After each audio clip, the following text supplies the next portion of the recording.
Welcome to the Braylon Edwards Show with Shep. Touchdown, Braylon Edwards. Braylon Edwards, touchdown, Michigan. Running pattern to Edwards, touchdown, Michigan. Where we bring you the best in sports, entertainment, and insight. Join us every weekday from 2 to 4 p.m. as we break down the latest games, analyze the biggest plays, and dive into the hottest topics in sports. We'll have exclusive interviews with your favorite athletes and guests, and you'll get a front row seat to all the action. So tune in to the Braylon Edwards Show with Shep. Got one-on-one going end zone. Edwards in the air.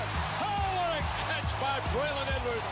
His second touchdown of the game. On the Woodward Sports Network, where sports comes to life.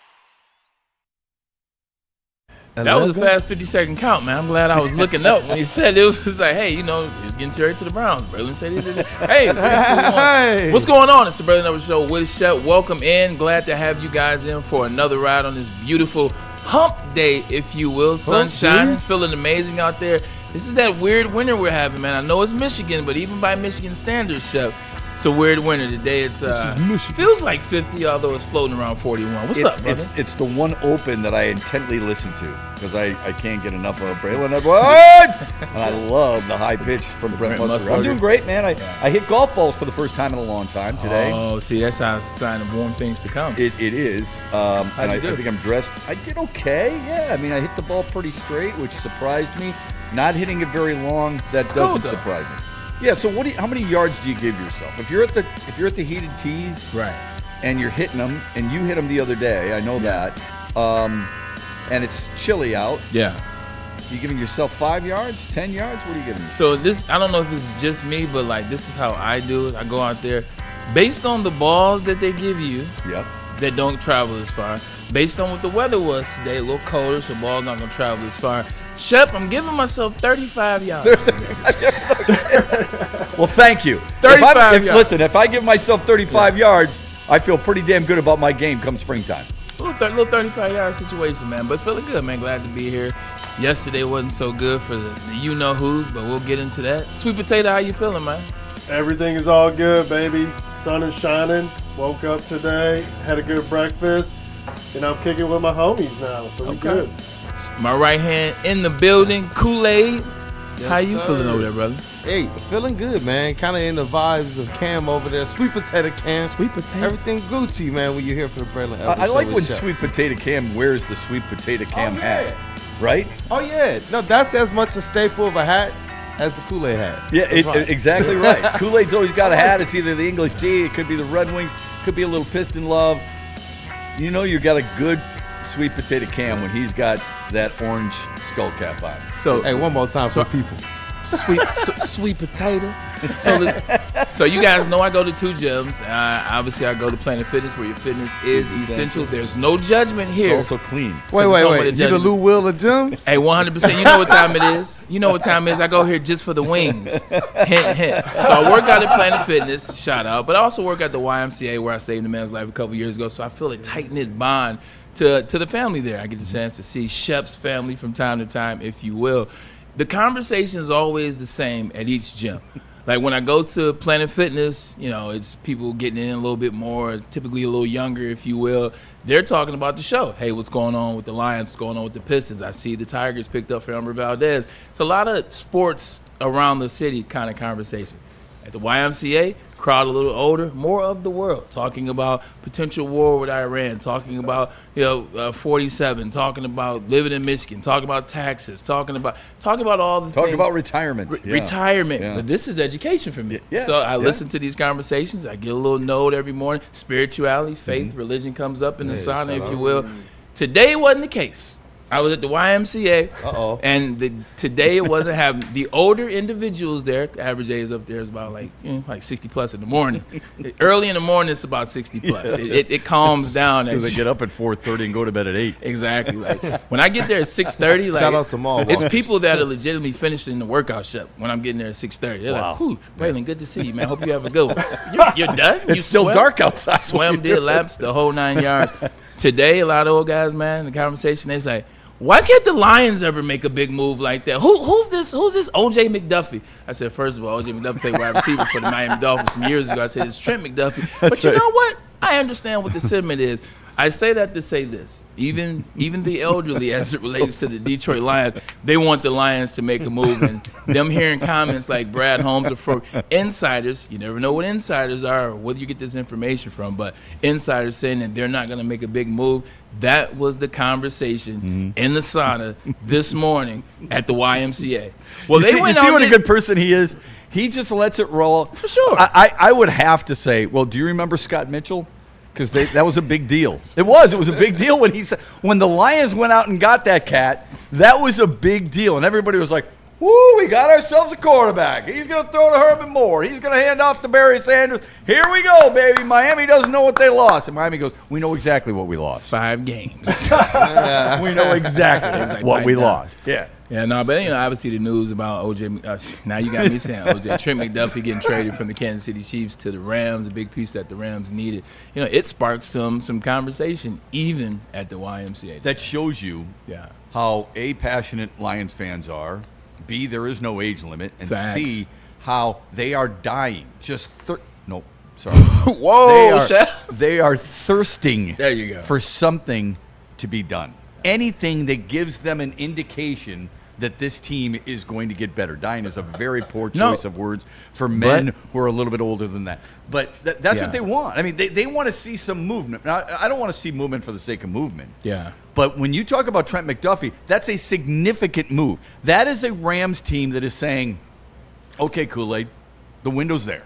Yeah. They're going, you know what? Set out the We window. don't have many more years with Devontae Adams and Matthew Stafford and a few other guys, so we're going to go now. And they've already proven that they can recoup quickly, can't they? So what was their weakness?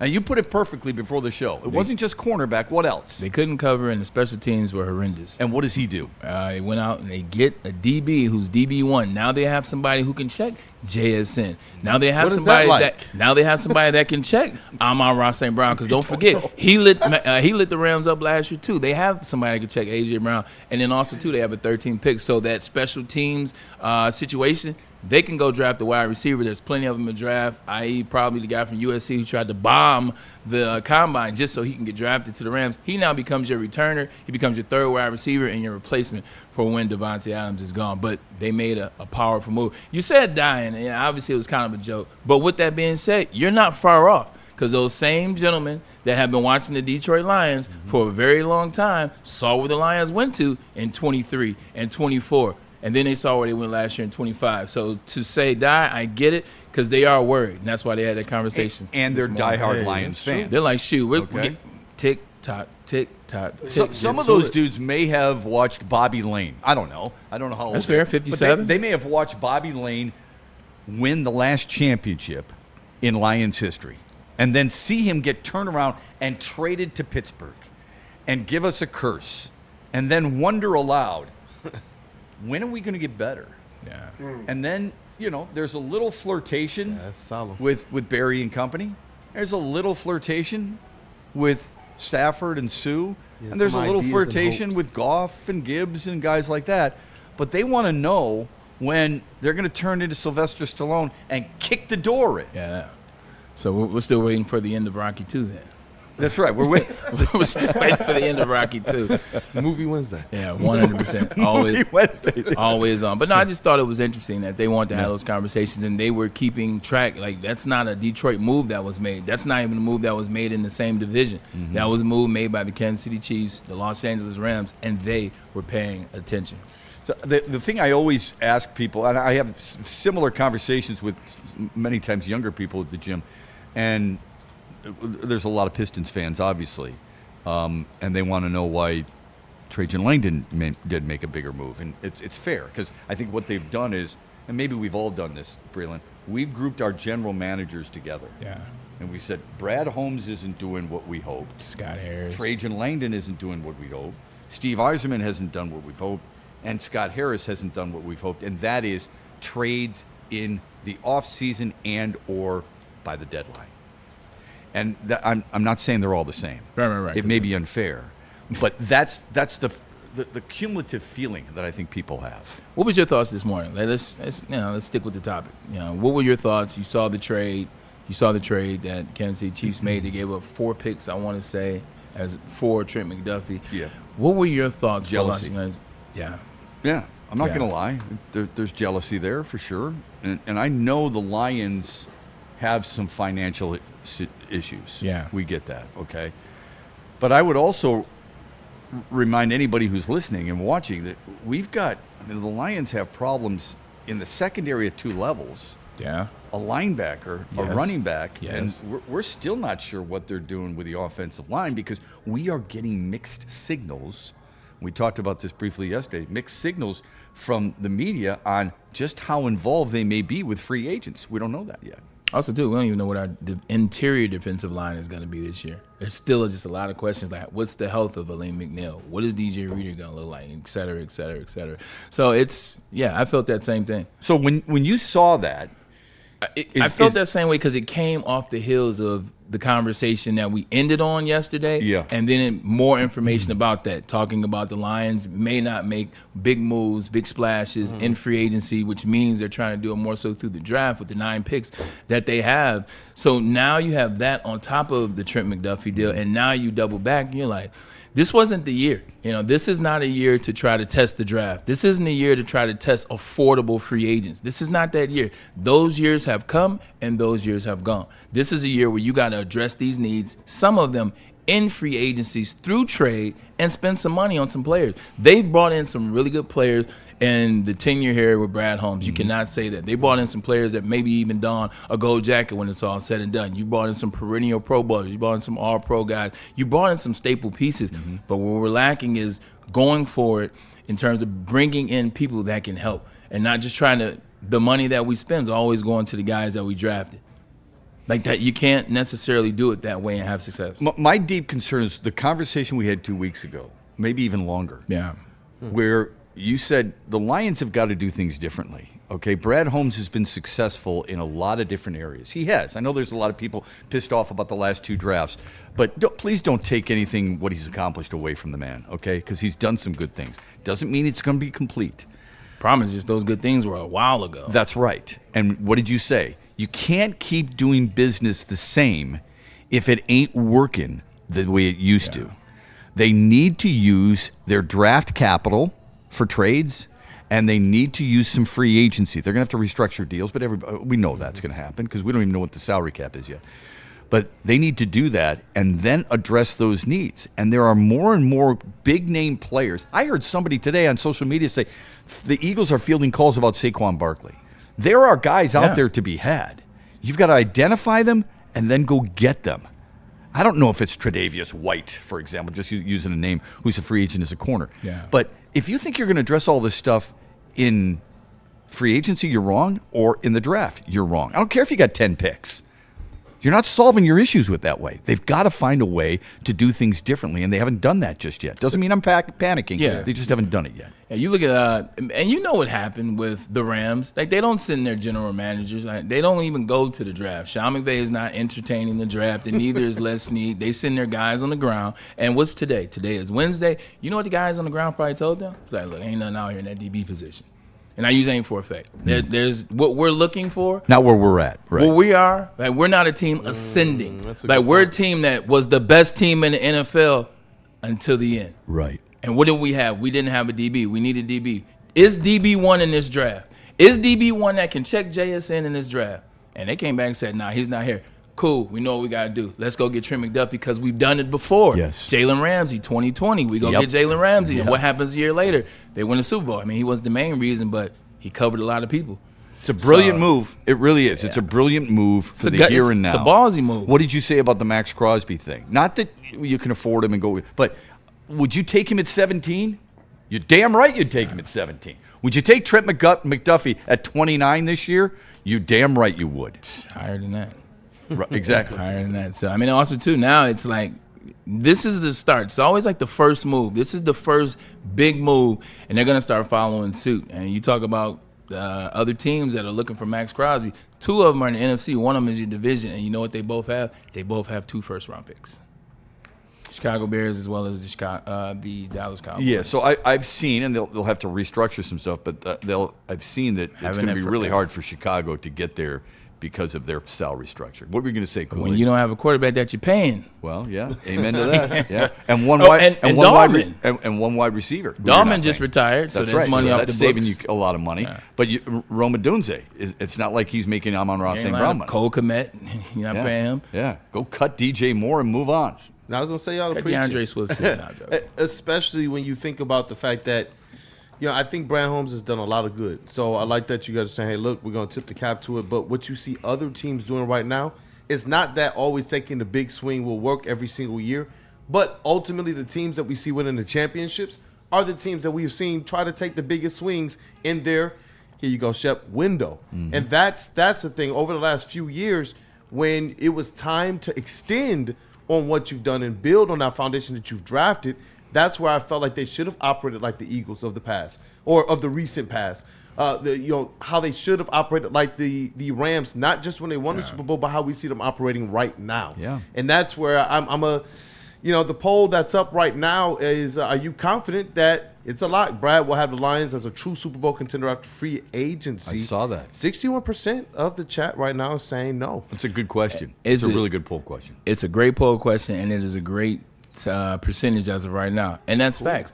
Think about this right here. The one thing that we haven't seen Brad Holmes do, at least in my opinion, this I'm just speaking for myself, is get the moves in free agency or before the trade deadline that are aggressive, that can really, really, really help your ball club out and actually take your ball club to the next level. Mm-hmm. That's more so how I phrase it. Not guys that, they can be a fill-in piece or they can be a guy that can keep you, at that status quo, maybe slightly above. They haven't gotten that guy that takes you over the status quo. They haven't gotten the guys that you're like, oh, that's going to be a good move. That's going to do this. Yeah, they went out and got DJ Reed. They went out and got DJ Reader. They went out and got Marcus Davenport. They went out and got Zadarius Smith. It was a need at the time, and we appreciate it because Aiden got hurt.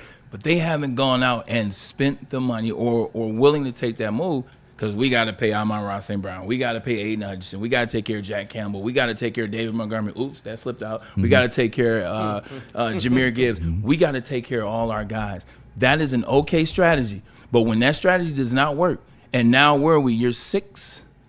We're going into year 6 of this situation, year 6 of this administration. To get something you've never had, you got to do some things that you've never done.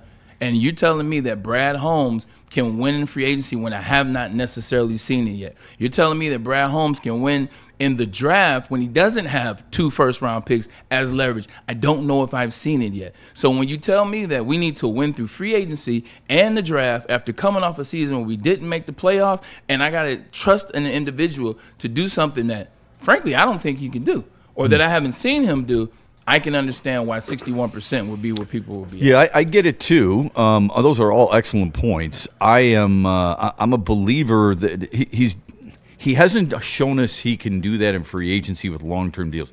I thought the DJ Reed was a really good pickup, so I'm willing to throw myself under the bus. I thought and they spent on it. Okay, they spent on it. I'm not going to disparage him for that. It's a move that I can't say I wouldn't have made.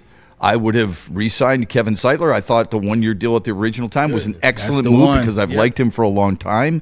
I don't know how much he had left in the tank. I don't know how much it was worth, but I don't think it would have been, a painful experience if you paid $3 more million for him.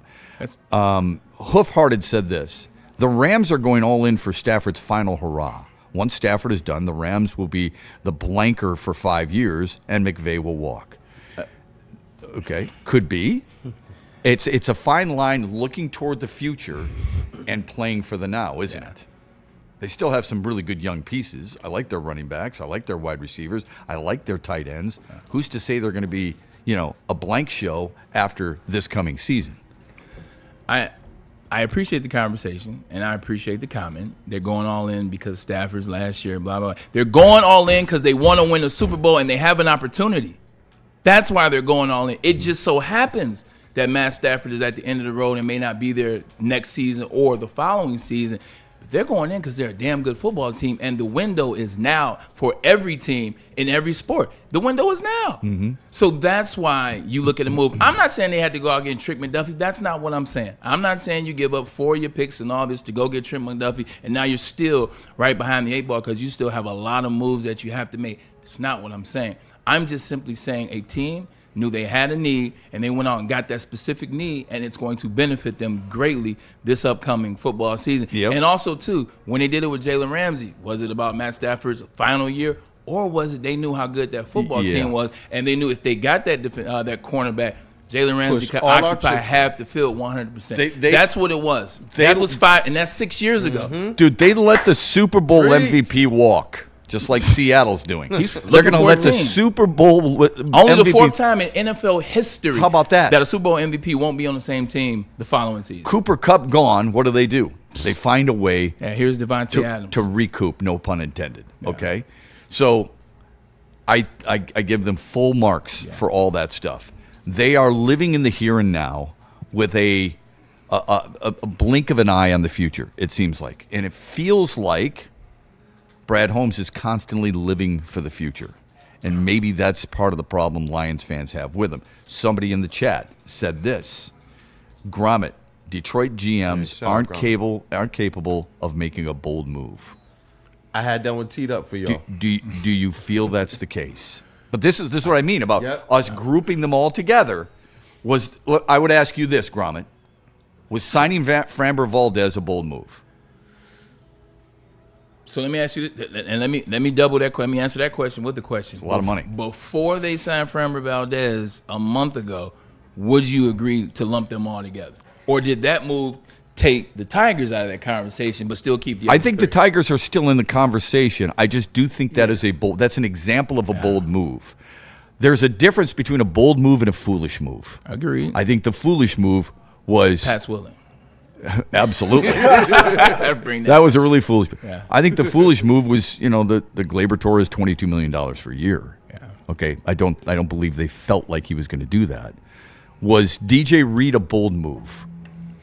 Or was that a foolish move? I don't know. I'm not saying there's only two camps, guys. No, I'm just saying it's not. There's a difference. DJ Reed was not a bold move, nor was it a foolish move. It was we don't want to spend a lot of money. We want a DB that is a starter in this league that can cover people that we've seen, that we have some film on. It was one of those moves where it made sense for what they were doing. Now, I thought Carlton Davis was a better DB. You can look at the years, et cetera, and compare them. I don't care about comparing. Carlton Davis is a better DB than DJ Reed. Solid. That's one more so I'm saying. You're not in a position where you can just try to patchwork it. Last year we tried to patch the O-line and it didn't work. We tried to patch free agency with Marcus Davenport 2 years ago, and then they'll double back this year. Like, that has not worked yet. That's not going to work. That's what we're saying to him is you got to make some moves. You got to make some moves that don't work. You got to make some moves you feel confident. It's like, stop trying to patchwork. Stop trying to go for affordable situations. Yep. Sometimes it's okay to take one. You've been waiting 21, 22, 23, 24, 25. So this is a Here really we're in good 26. exercise. So we should thank him for helping us a little bit with this. My Appreciate thought you, Gromit. is trading for John Gibson a bold move. Steve Eiserman. I thought it was a bold move. Yeah. You know why? Because most of the goalies he's either traded for or signed have been dog crap. Okay? That's a great point. I thought it was a bold move.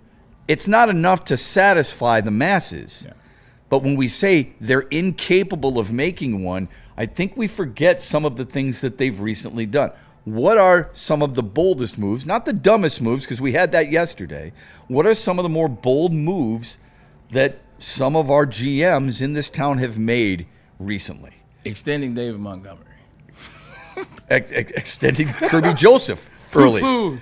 Jamison Williams. Aleem McNeil. Yeah. Here's the bag. Yeah, here's a bag. $28 million. Thank you very much.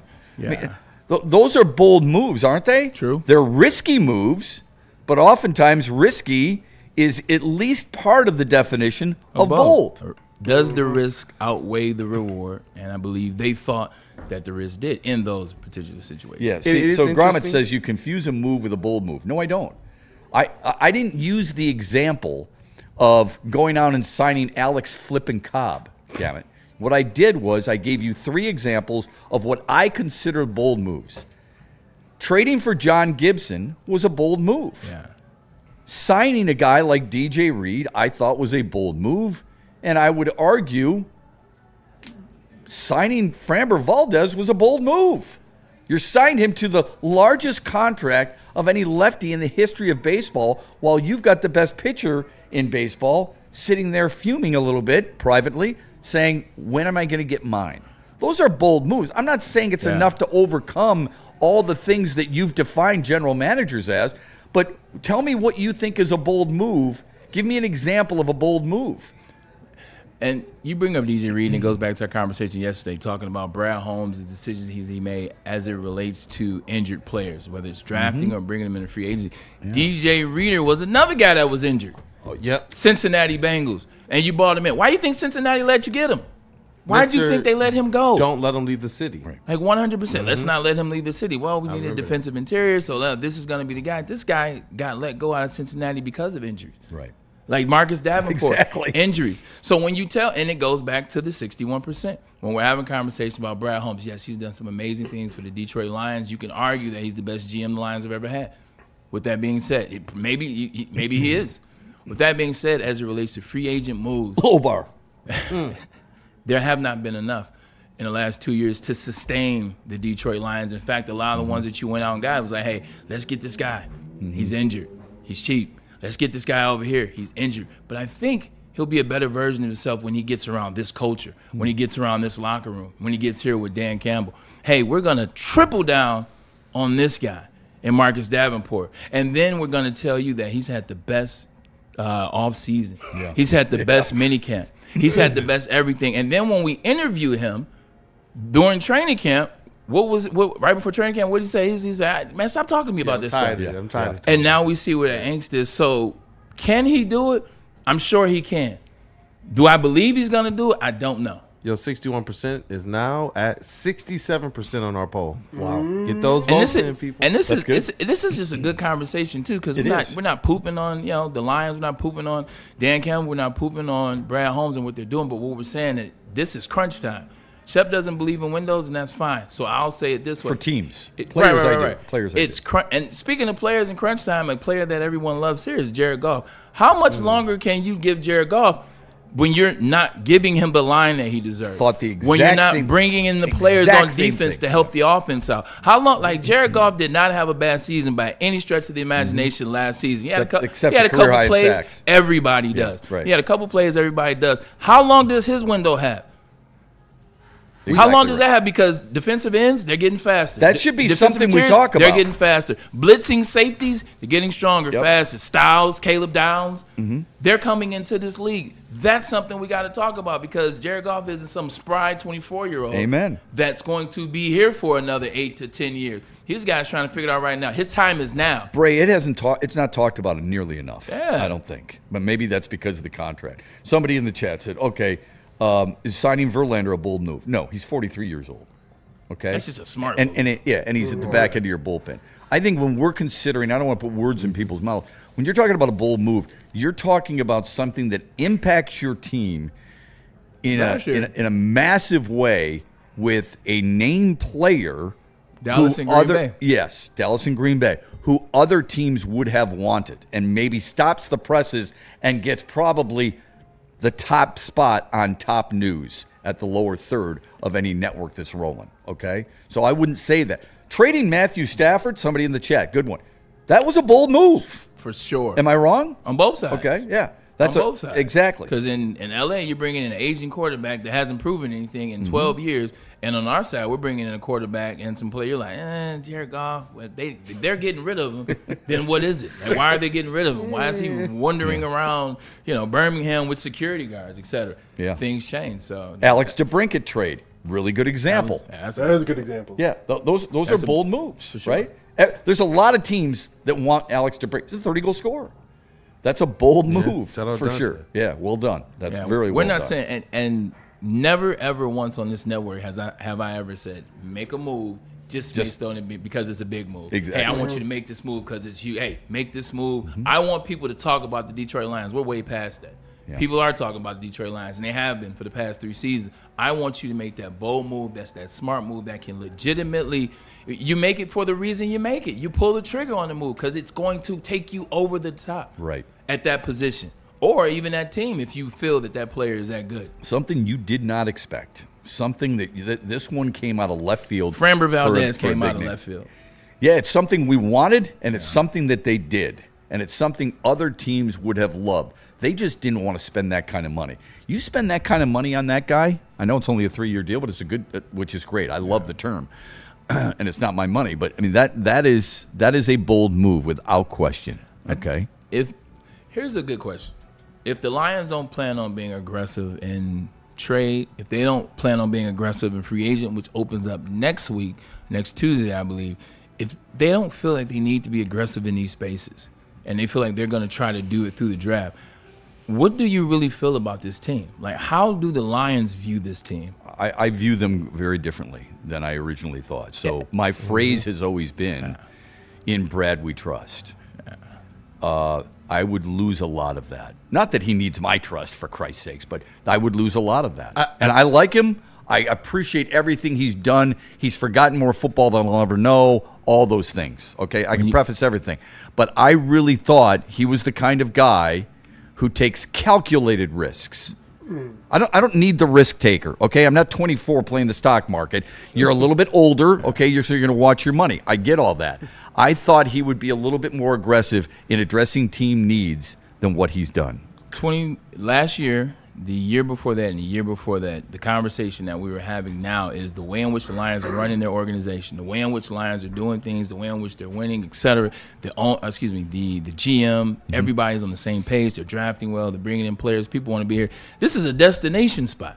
That was the conversation. The Lions are a destination spot. You're right. If I'm a guy that I still got a lot left in the tank and I'm trying to win that championship, for the last 2 years, the Lions was like, hey, look, that's a good spot. Let's get in there, Amen. Detroit. I think I can be good. We can win it in 2 years, or I can give you 2 to 3 years. It's the perfect landing spot. That was the conversation 2-3 years ago. It was. Even last year. 2 years ago, how many agents were quoted saying, I've got a lot of my wide receivers who want to play in Detroit? Tons. Yeah. Now I wonder what that conversation is. Because if now I'm a player and I'm looking at it the same way, and I'm looking at it like, shoot, I got like 3-4 years left. Like, I'm a really good player. I got something left in the tank. I want to go somewhere and win.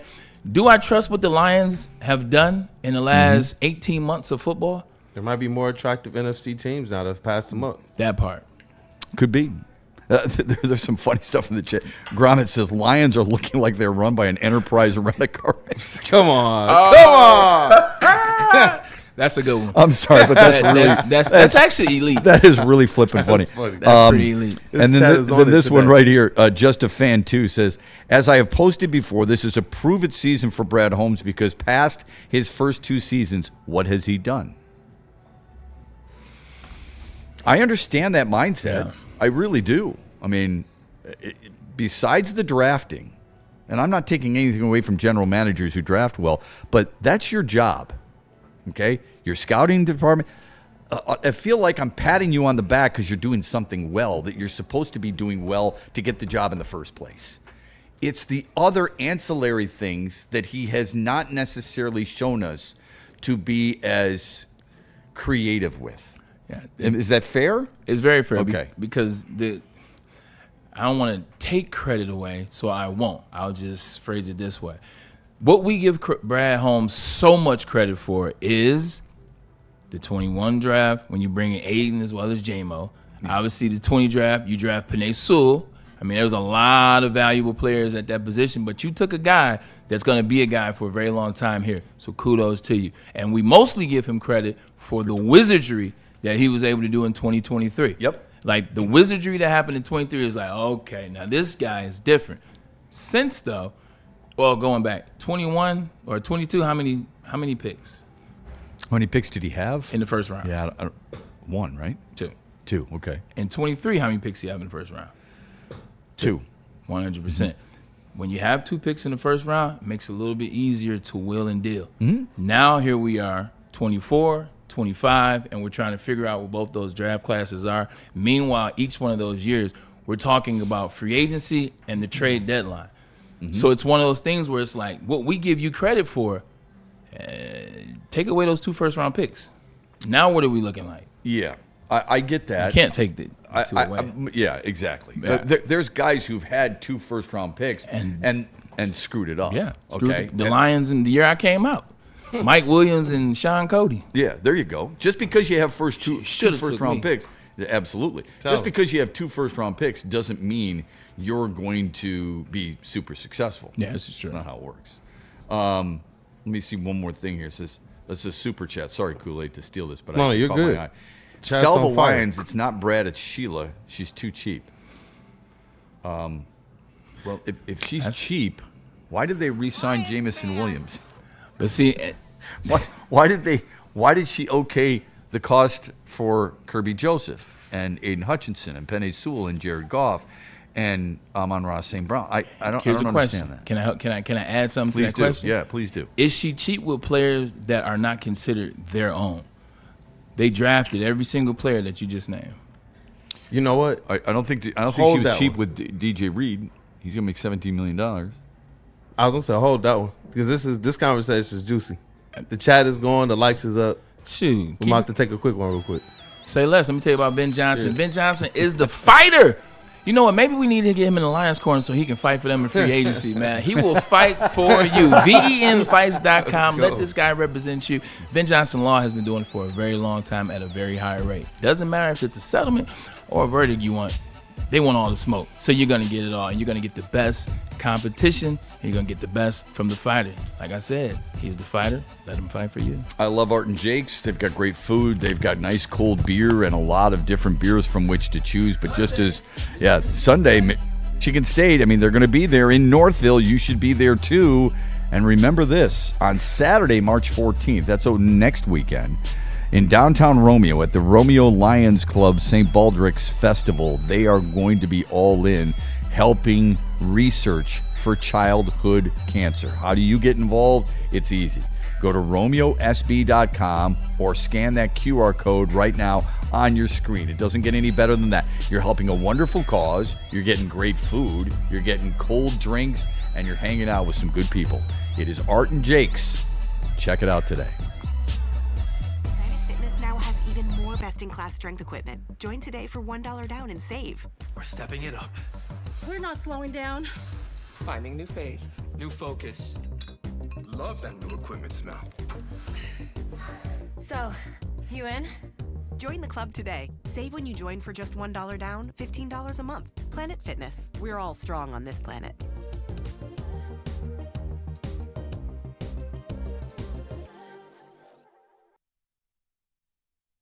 You know how some things are so good they should be world famous, but they're not? Our house-made vinaigrette is one of those things. And the antipasto salad, we drizzle it over. Same with our hand-battered chicken tenders. Original recipe soups and pasta sauces. It's almost as if our original, world-famous Detroit-style pizza is mocking them. And that's not very nice.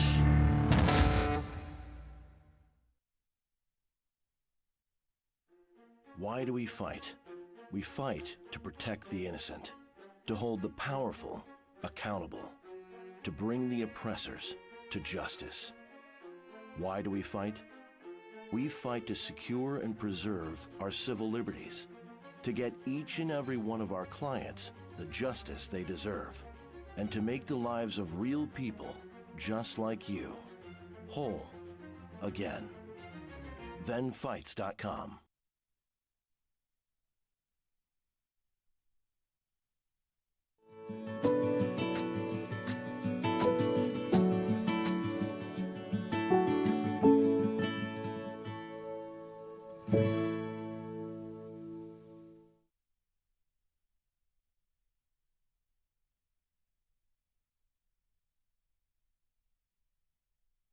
Like a frostbite straight from the divine. Cold rush on my skin feels so fine. Muscle freeze, the ache. No side effects, no mistake. Chill sub-zero. Icy and true. Feel the chill. It's all for you. It's not magic, just science play. Chill sub-zero.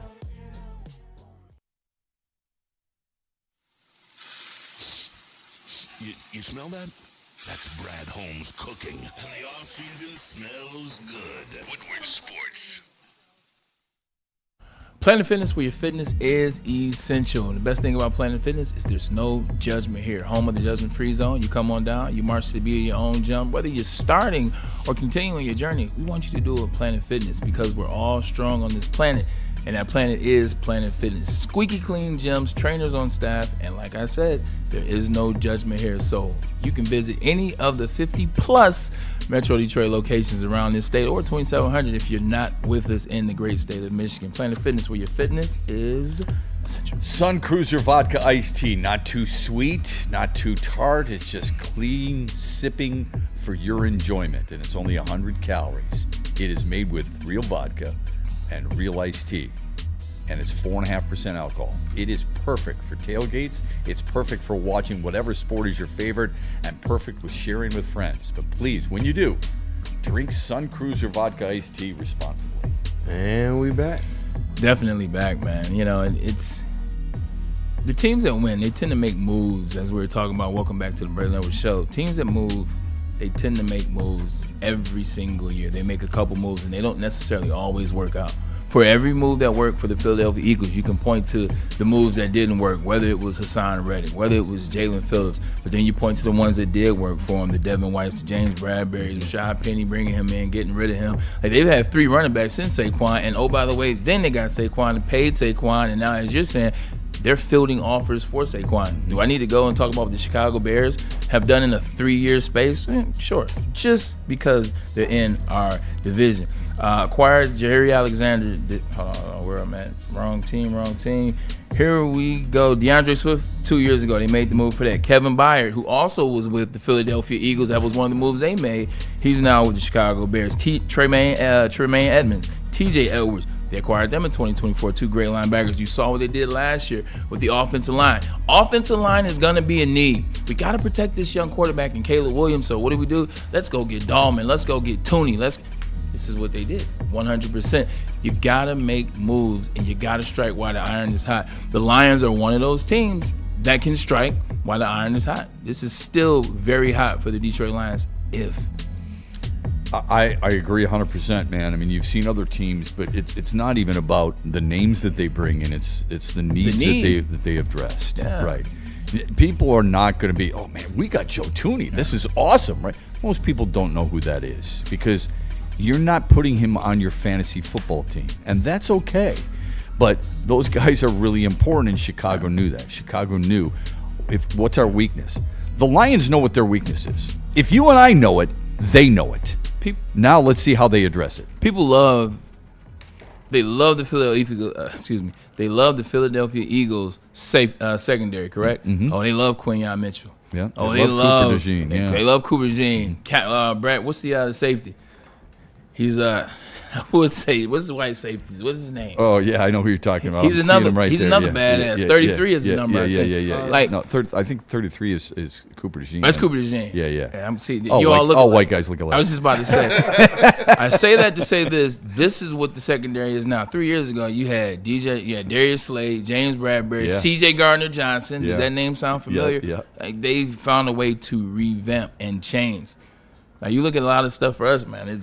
It's worse than Reed Blankenship. Yeah, Reed Blankenship. That's it. Okay. Reed, Reed Blankenship. Yeah.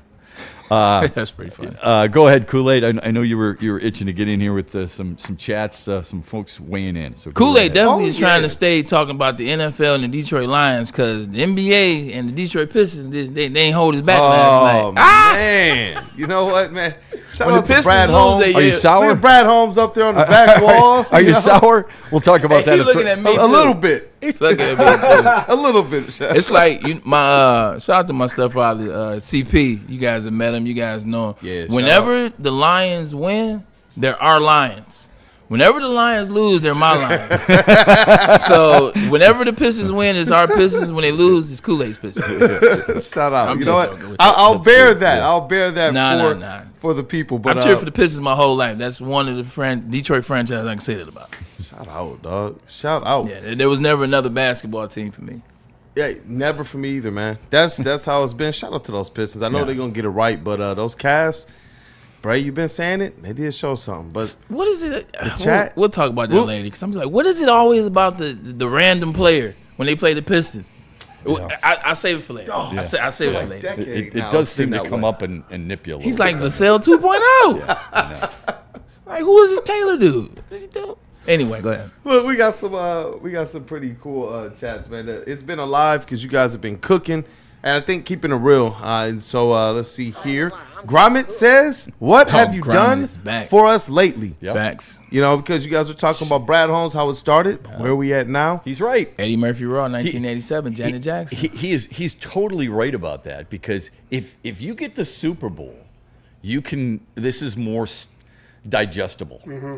But if you don't, and you're still doing things the same, that's where you lose that type of fan base. Exactly. Okay? It's not as much of, well, we won the Super Bowl last year, we're not good this year, gosh darn it. No. It's, what have you done for me lately? In other words, what are you doing to get me further than what I experienced last year until we get to the very top, considering our franchise hasn't won since 1950-7. Shoot, and even when you win, like I remember talking to people last year, cracking jokes on Michigan. I was like, man, we just won a national championship 2 years ago. They was like, man, that's 2 years ago. Like, what are you talking about? You suck right now. I was like, And then you turn around and say, man, not us. Tennessee sucks. no, then I turned around and was like, I did my job. No, that's real. What have you done for me lately? Yeah, and it's like this polarization in the chat as well. So AC1058 says, "In Brad we trust until the world blows." But we also have this, though, from TTWERT in the chat. It says, "The honeymoon phase is over. We won a Super Bowl."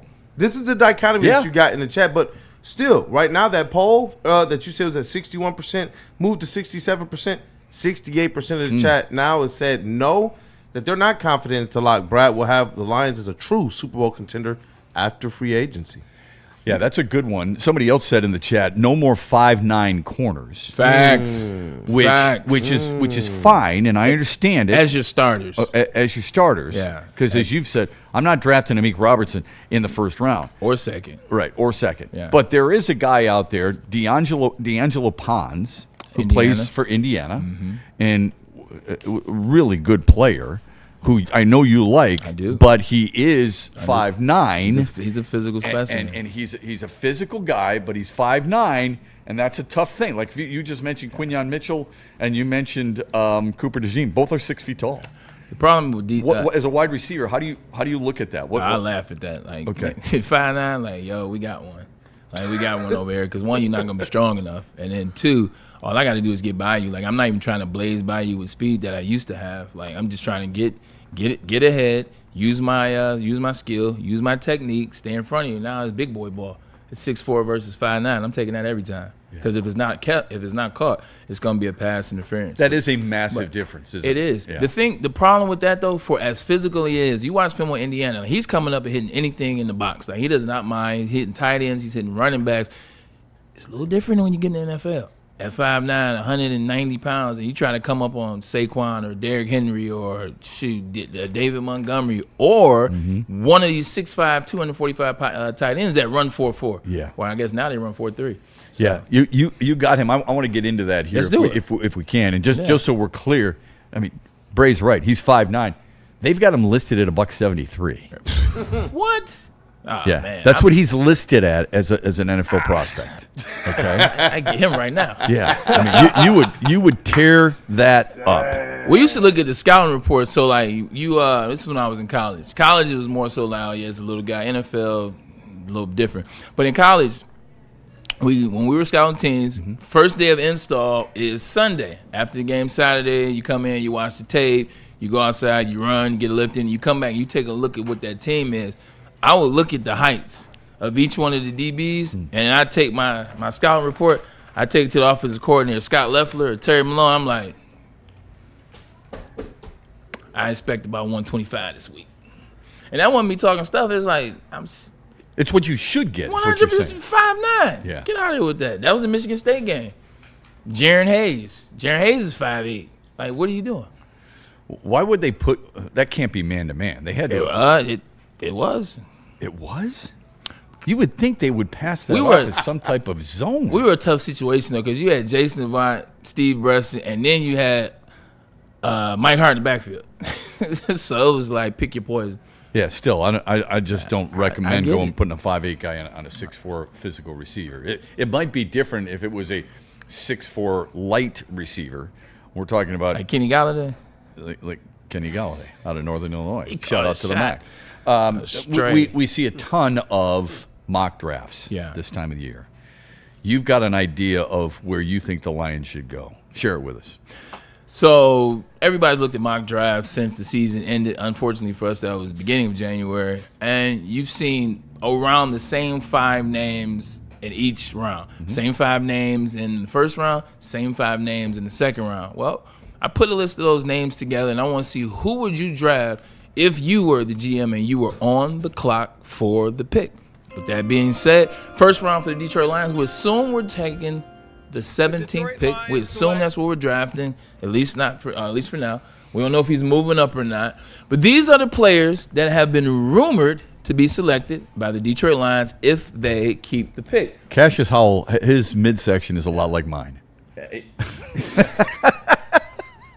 I was about to be like, I wish. Yeah, no, he's a man child. Kind of like that Baylor picture from years ago. Like the dude from Baylor got in trouble, and then he found out it wasn't him. It was the too defensive late. end? Can't think of his name. I forget his name. Cassius Hollowell, DN, Texas A&M. You saw how good Texas A&M's D front was. Too bad the team wasn't as good on offense, but that defensive line was a man child, and he was the number one catalyst on that defensive line, in my opinion. Texas A&M, Akeem Messidor. Got a chance to see him all throughout college football playoffs and even in the national championship. He is a man child. I know I say that word, but I believe that about him. Maybe a sign of where I might go with this pick. Caden Proctor, talking about the left tackle. We talk about tackle in general, considering Panay might move over to left tackle when it's all said and done. Do you want the big fella out of Alabama? And then I'm going to mess his last name up. It's Ioane. Yeah. Ioane. Yeah. Ioane, that's how you say it. Penn State guard, also plays center, also rotates back and forth. So his number 1 rated guard. Also has the best film out of any offensive lineman I watched. Like I watched like 10 tapes, if you will, over just some different positions. Yeah, this is not a mock draft where he's just throwing a bunch of names up there. He's actually the reason we waited so long to bring this to you is because he wanted to go through the film. I wanted to do this like 2 or 3 weeks ago, and Braylon's no. I want to watch film on certain guys before I can actually have an opinion. So when he says he's the best guy on film, he's watched it. Go ahead. When you watch the film on him, like he is just mauling guys. And then 320, you'd be how surprised how light on his feet that Ioane is. And then last is offensive tackle from Miami, who also had a really good game against Indiana, if you can even say that, is Francis Mouago. And that's an offensive tackle.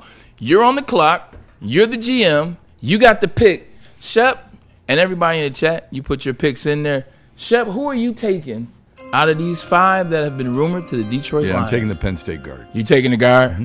You're taking the guard That's right what now. I'm taking. Yep. So if you're taking that, okay. Because I think he's gonna help your left tackle. So what do you do with that then? If you're taking him a guard, he starts right away for him. Left guard. Yep. Okay. He's my left guard. So in a perfect world, now if look, I wouldn't say no to Spencer Fano, Utah.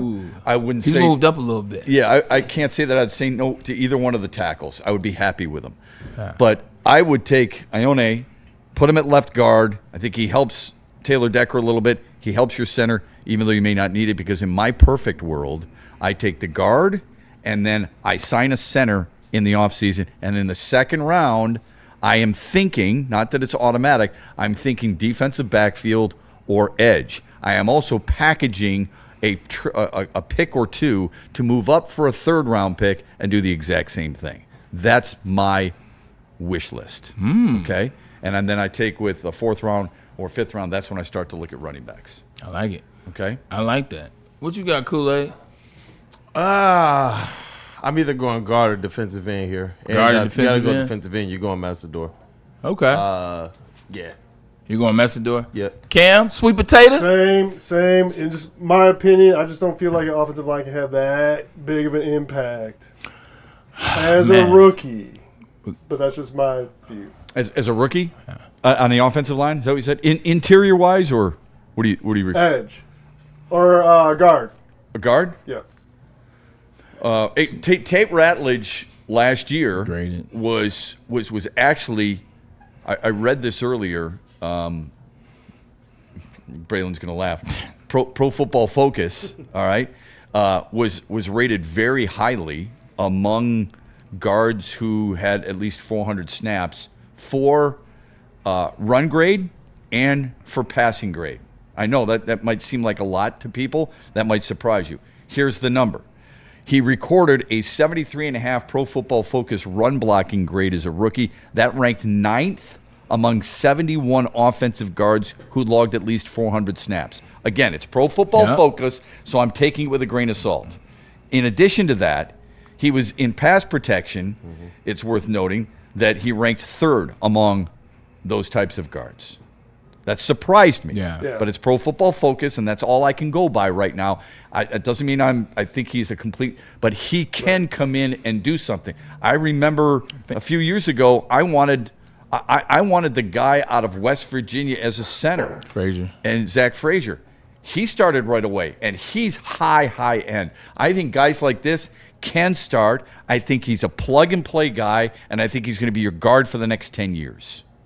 Yeah, realistically, I don't have any doubts that he can operate at that level. And as it relates to Tate Ratledge and what he did last year, because of how bad the offensive line was, I don't think we paid enough attention to. Well, I'm not saying we, but like people didn't pay enough attention to him individually. What is Tate Ratledge doing at the right guard position? It was a hole. Oh man, they suck. Amon-Ra saying, Jahmyr Gibbs can't run the ball. They're not even giving Demo the ball. Like this is where they at. So you didn't necessarily look at what he did, and I agree. I'm going with Akeem Messidor because you're going to pay Aiden Hutchinson next season, so now the bill comes due for him. Now you sew up your right end, left end. You don't have to pay him for another 4 years, if you will. I think he is elite as it relates to push and pull. He is physical at the point of contact. He sheds guys behind him, and he can work inside and outside. I like him a lot. I think this draft is loaded with offensive line talent, if you will, and I think there's still some moves to be made, even for cheap teams, in the free agency and in the trade market. So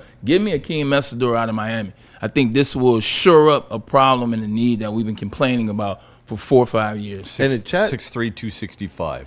He can move. Obviously, a very, very good player and a guy who is a relentless motor, which is very contagious. Sorry, go ahead, Cooley. No, I was just saying in the chat, they've been chiming in as well. Midnight says he'll take Proctor's big old self. Jason said get Frank or Akeem. Galloping Lake, he says those are right tackles. Panay, he thinks that he would have to move to left, as you guys are suggesting as Braylon well. said that yesterday. He thinks that will be the plan. Yeah. Wow. Does it matter that Messidor's 25? No. Okay. Because he's ready. Okay. Like, I actually don't mind drafting an old player. I think he's ready. Realistically, you only really in this new NFL, teams are really only trying to keep first round players for 7 to 8 years anyway.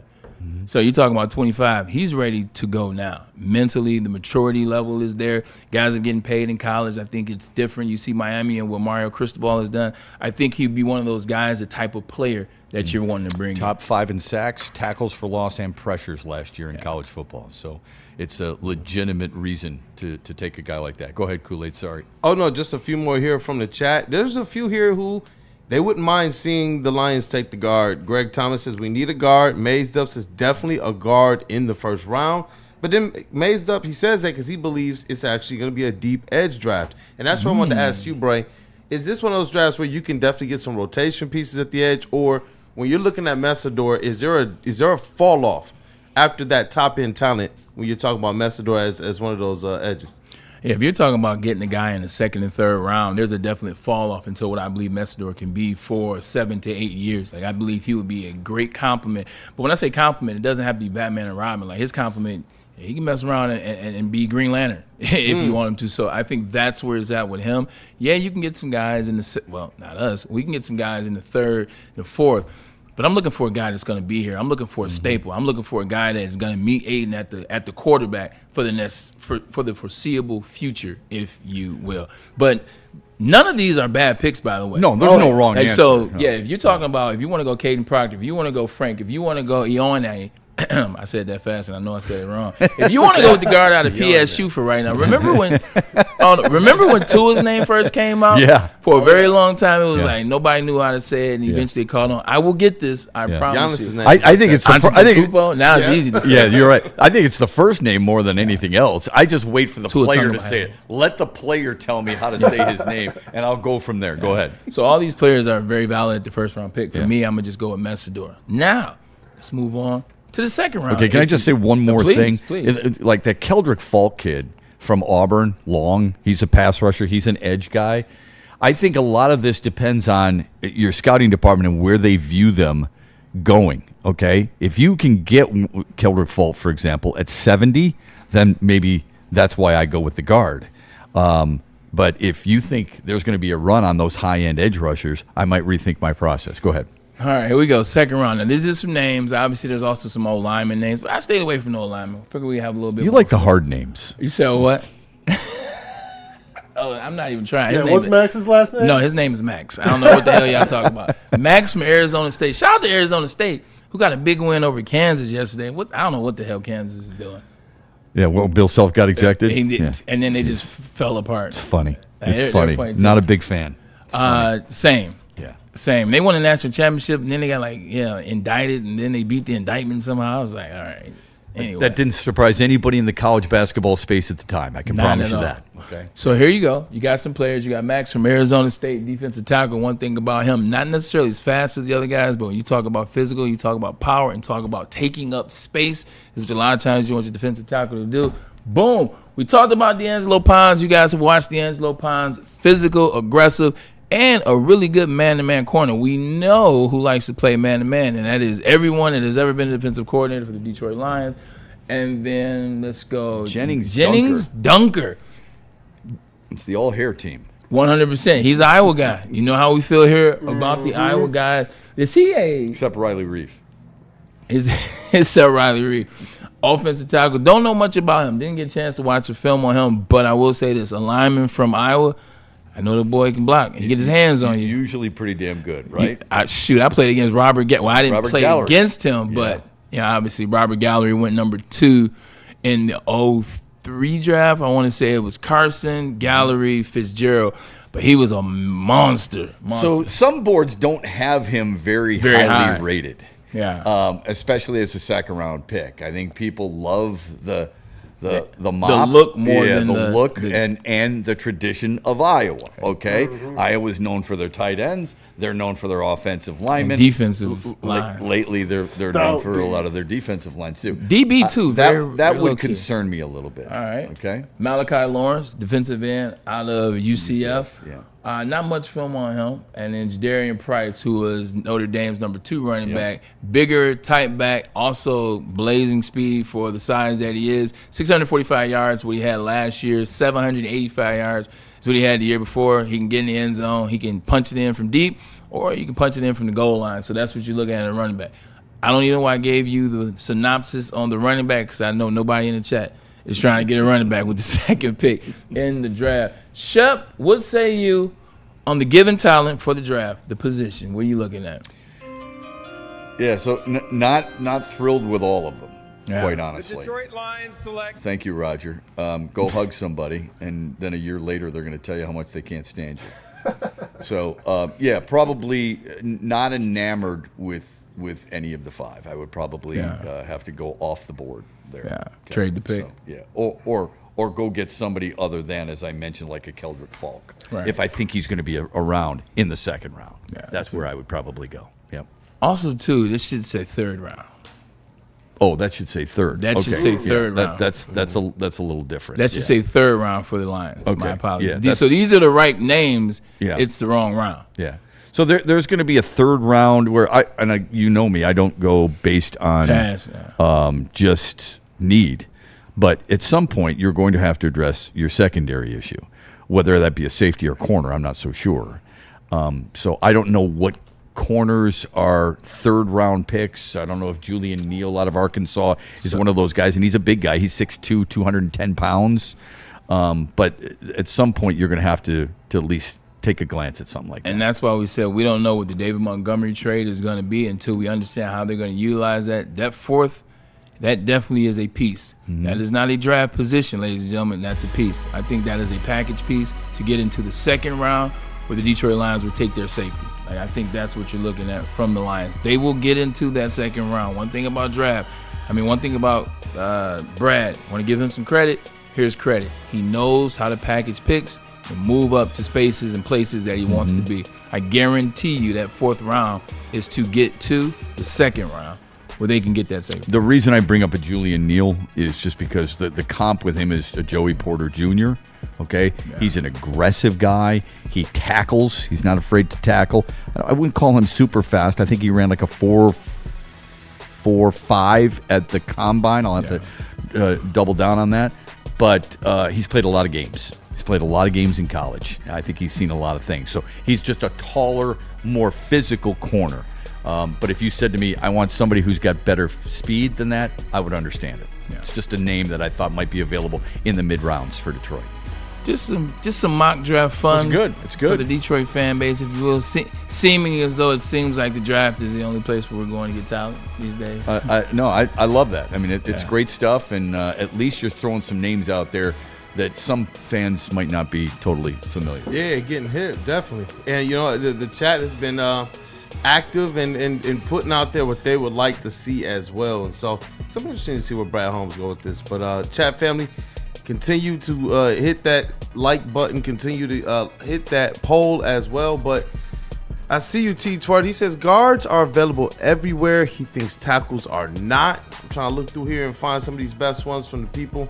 I would take safety at this spot. No Branch, no Kirby. Take Dylan from Oregon. I thought that was a good one as well. Because for me, I'm looking at this secondary, Bray, and I'm not seeing where there's a whole lot of help for them right now. You look at the Rams going out there right now and making a big move to shore up their secondary, and they could see, and that was them not even having as many holes as the Lions have, or question marks as the Lions have right now.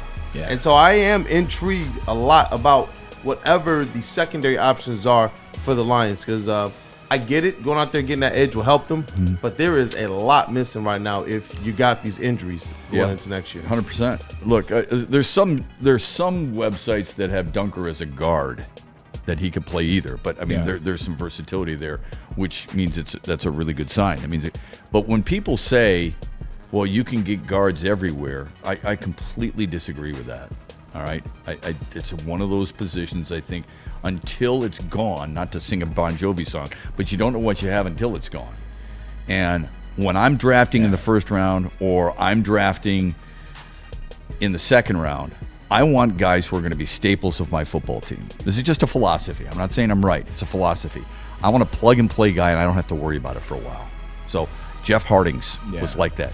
David DeCastro was like that. Kevin Zeitler was like that when he came out of Wisconsin. That doggone move, man. Like, I'm still pissed at the Kevin Zeitler move. Like, I know it's past, it's come, it's gone. It wasn't the end-all, be-all, but Kevin Zeitler wasn't trying to go to Tennessee. Like, nobody leaves the Baltimore Ravens to go to a Detroit Lions team and go 15-2 to then say, I need more money to go to Tennessee, who sucks. Like, for lack of a better word, there was no more Mike Vrabel. Kevin Zeitler didn't even know what the coach's name was. I just know that I think it's Callahan because I played with his father with the New York Jets. Like, give me a break. Yeah, he knew they weren't winning. How do you go in there and say, hey, look, man, you're too old. This is what we got for you? Yeah, I just that to me, the guard position, I'm probably too high on it, and I'll admit. But Quentin Nelson came out of Notre Dame, right? Ooh. I mean, how good was he? He's a monster. He was pretty damn good for a long, long time, right? Joe DeLamielleure came out of Michigan State a long time ago. Oh, he was blocking for the great O.J. Simpson, okay? Marshall Yanda. These guys are important until they're gone, or not important until they're gone, okay? Yeah. So if I get Larry Little, if he's the second coming of Larry Little, who was an unbelievable, arguably one of the greatest guards of all time with Miami, or I get John Hanna, you know what I'm doing? You went to that. Yeah, that's one of the greatest of all time. Yeah, you know what I'm doing? I'm taking a big sigh of relief, and I go, I got Steve Wisniewski on my line for the next 10 years. The problem, it seems as though the Detroit Lions had a run of luck of replacing guards for the first couple years of this administration, and it worked out. I keep saying administration like I'm talking about the president. For this tenure, if you will. They had Jonah Jackson, they lost Jonah Jackson. They had Kevin Zeidler, they didn't have Kevin Zeidler. They had Christian Mahogany. They moved so many pieces from 21 to 25 and still maintain that success because you have Frank Ragnow. Right, exactly. And then suddenly, and I'm not saying there's another Bruce Matthews out there. I'm not saying there's he's one of my favorites. Or a Randall McDaniel. You know, That's not what I'm saying. Vikings. Vikings. All I'm saying is that when you get a great one and you can keep them there for a long time, you're in such better shape. Dallas had some really good Larry Allen, Zach Martin. Tyron Smith. Do you think they ever looked at that and said, "Man, that's a waste of a first-round pick"? That's who this dude. I'm not saying they're comparing him to all of them, but that's what they envision. They envision him being the staple. You got to have him, man. I know it's not sexy, but you got to have him. That's the reason that I'm a big believer in that position. Also, too, it's the thing, and it's the thing that made the Lions who they are. Was the offensive line. It was the toughness. Yeah. It was the actual talent.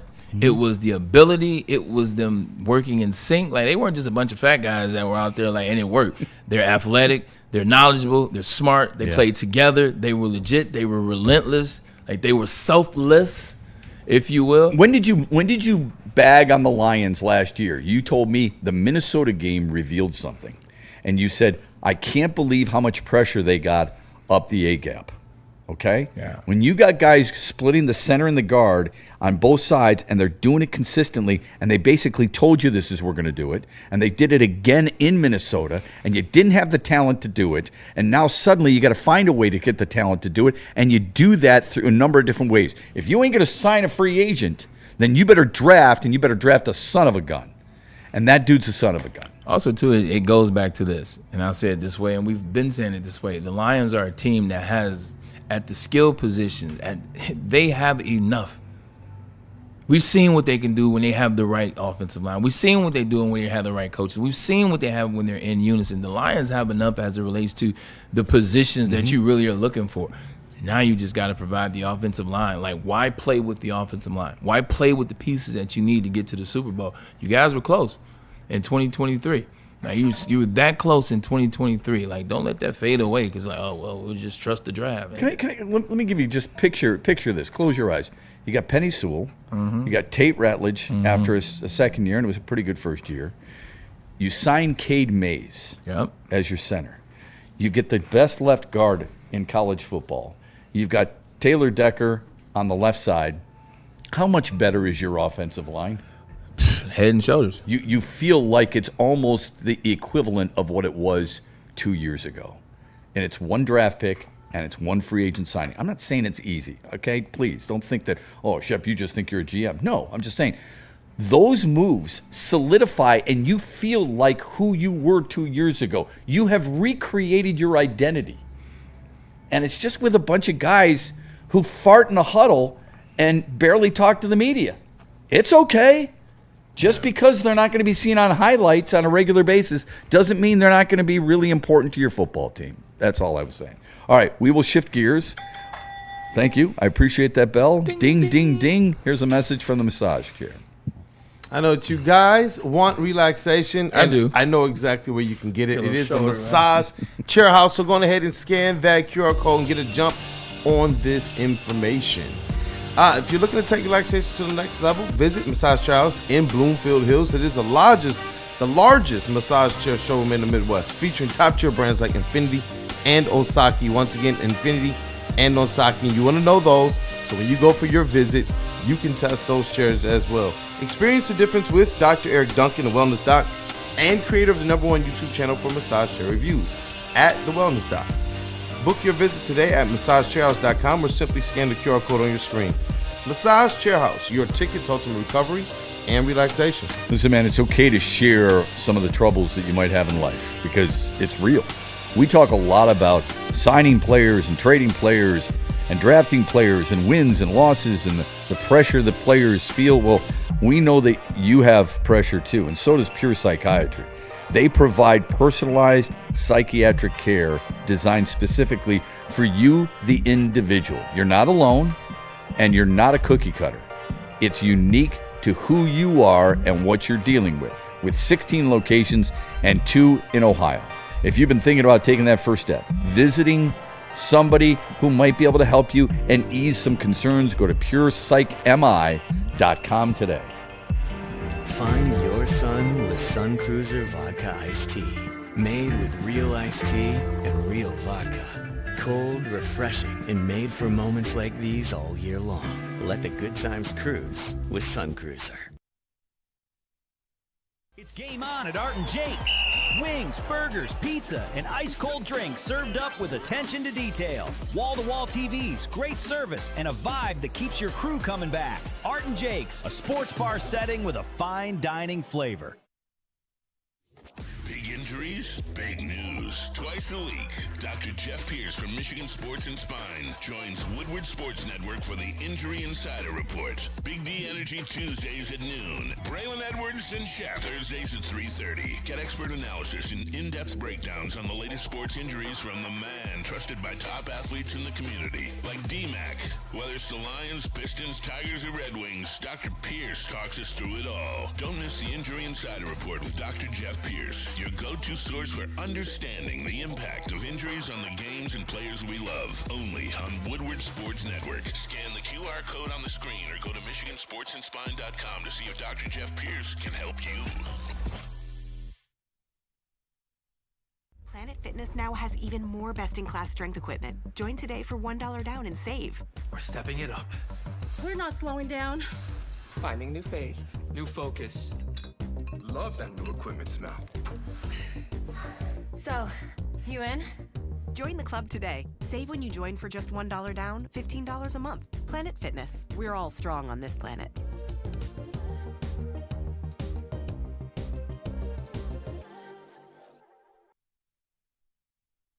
You know how some things are so good they should be world famous, but they're not? Our house-made vinaigrette is one of those things. And the antipasto salad, we drizzle it over. Same with our hand-battered chicken tenders. Original recipe soups and pasta sauces. It's almost as if our original, world-famous Detroit-style pizza is mocking them. And that's not very nice. Why do we fight? We fight to protect the innocent, to hold the powerful accountable, to bring the oppressors to justice. Why do we fight? We fight to secure and preserve our civil liberties, to get each and every one of our clients the justice they deserve, and to make the lives of real people just like you whole again. ThenFights.com.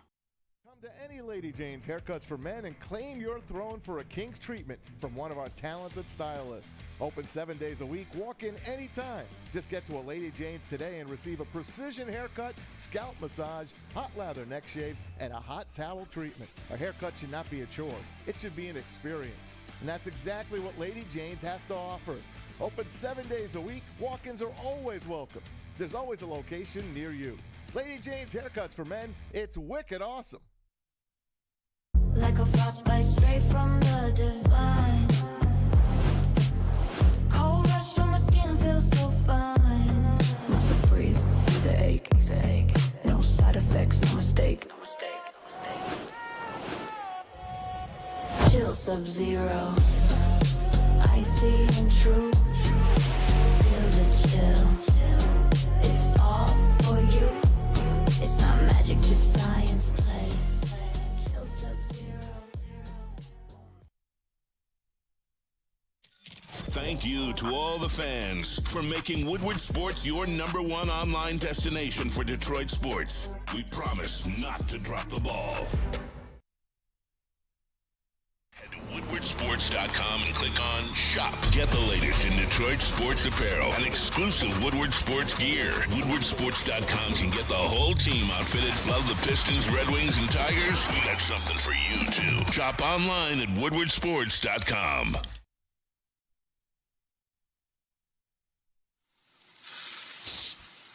You smell that?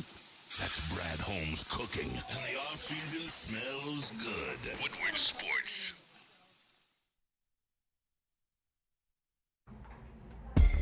And our Red Wings are finally back from the Olympic break at home.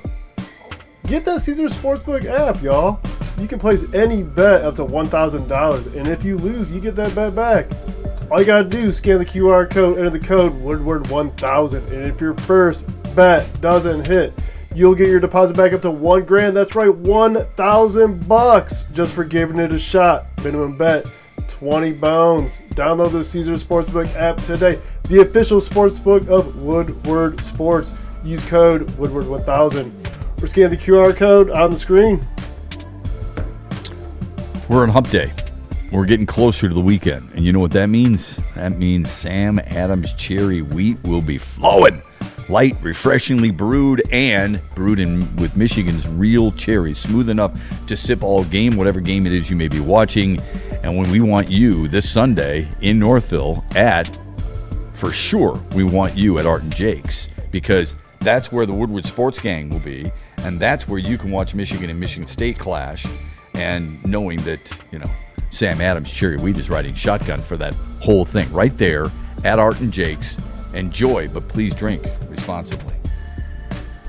Oh boy. What up, though? Welcome back to the show, if you will. You said people were mentioning a certain player potentially coming back this season, Shep? Yeah, some people have said that if they're counting that if Frank Ragnow doesn't come back, Tate Ratledge is going to be your center. So they're not going to address center in free agency. I don't know how you can be that confident. Right. Maybe that is the case. There's a lot of centers available now. I don't view Frank Ragnow as an option. I wish he was, but I don't view it as an option. I definitely no longer view him as an option, but I will say this. Last year, when he was about to come back, remember what I said, Kool-Aid? Yeah. Remember what I said, Chat? Shep, you remember. He was locked and loaded. Mm-hmm. He was going to come back, and he failed his physical. But he didn't fail his physical until after the Lions got the doors blown off Thanksgiving to Green Bay Packers. And now you put in a situation where if I'm Frank Ragnow, I've been in the space before. If you're Frank Ragnow and you're coming back because you believe a team has a chance to win a Super Bowl, and then when you're coming back, they get popped by Green Bay Packers, and now they have 3 losses in that division, you're like, nah, I'm good. Or was the conversation, hey, look, Frank, we're not going to have you come back for a season. We're not potentially making the playoff. Why don't we revisit this in the offseason? Why don't we revisit this and see what happens? Because and this is all purely speculation, you don't need Frank Ragnow to make that decision in February. You don't need him to make it in March or April or June. You don't need him to come back into training camp, realistically. Like, that's the space he's in. And like Walter Jones, do you remember him from Seattle? Oh, yeah. The monster. What a great player. Walter Jones didn't even have to come to training camp. Great player. They was like, look, you do your drills, do your stuff. We'll see you 2 weeks before the season starts. He would be there, and he would go on to be all pro every single year. You don't need him all season. So if there may be some speculation, it might be something to it. Yeah. Just them revisiting the conversation. Hey, look, Frank. Love what do you Walter think? Jones. One last time. Yeah. Can we do something this year? That would be nice. Walter Jones, one of the greatest tackles of all time. Steve says this in the chat. Burkett reported that agents spoke with suggested looks like they move Tate to center, and Dave is usually right. Look, we said this yesterday. Okay, so that's not new. But there are also national, and I think Dave's got a hell of a lot better pulse on the Lions than the national writers do. But the national writers are also speculating Detroit will make at least a move in free agency. So we'll have to play that out, okay? Free agency hasn't hit yet. I think it's 6 days away, so that would be ideal. So we'll see what happens. By the way, just a quick thought. The Canucks have traded Tyler Myers to the Stars for 2 draft picks. That was a guy linked to the Red Wings. I don't mind that. I'm glad, okay? No offense to Tyler Myers. 36, minus 25 this year. Never been a goal scorer. Big body. Detroit's got 2 big bodies on the blue line already. No, thank you. I want a puck-moving defenseman if they're going to get somebody like that or somebody to fill that void. So we'll see what happens. The NHL trade deadline is over on Friday. I just want to be goofy for 2 seconds. Please. Like, the word puck has always been funny to me. Like, even as I don't know what it is about the word puck is just, maybe because it sounds like another word, but puck is just that's a funny name. Knuckle puck. See what I'm saying? Like puck is it's a funny type of, I don't know. Shout out Mighty Ducks. P-U-C-K. Like, Shout out Mighty Ducks again. Every time we talk about hockey, we got to bring up the Mighty Ducks. You got a super chat we want to get to before we downshift in our Mach 3 and go to a different I see you over there, Speed Racer. Yeah, there we Oh, go. yeah, and obviously the chat thing said you sound like Walter Cronkite, chat. Yeah, I don't know. That's not a great thing, but thank you. I appreciate it. I think maybe you're just cooking. Maybe. Yeah, or maybe they're drunk. Either way, go ahead. Drunk at 3:25. Wow.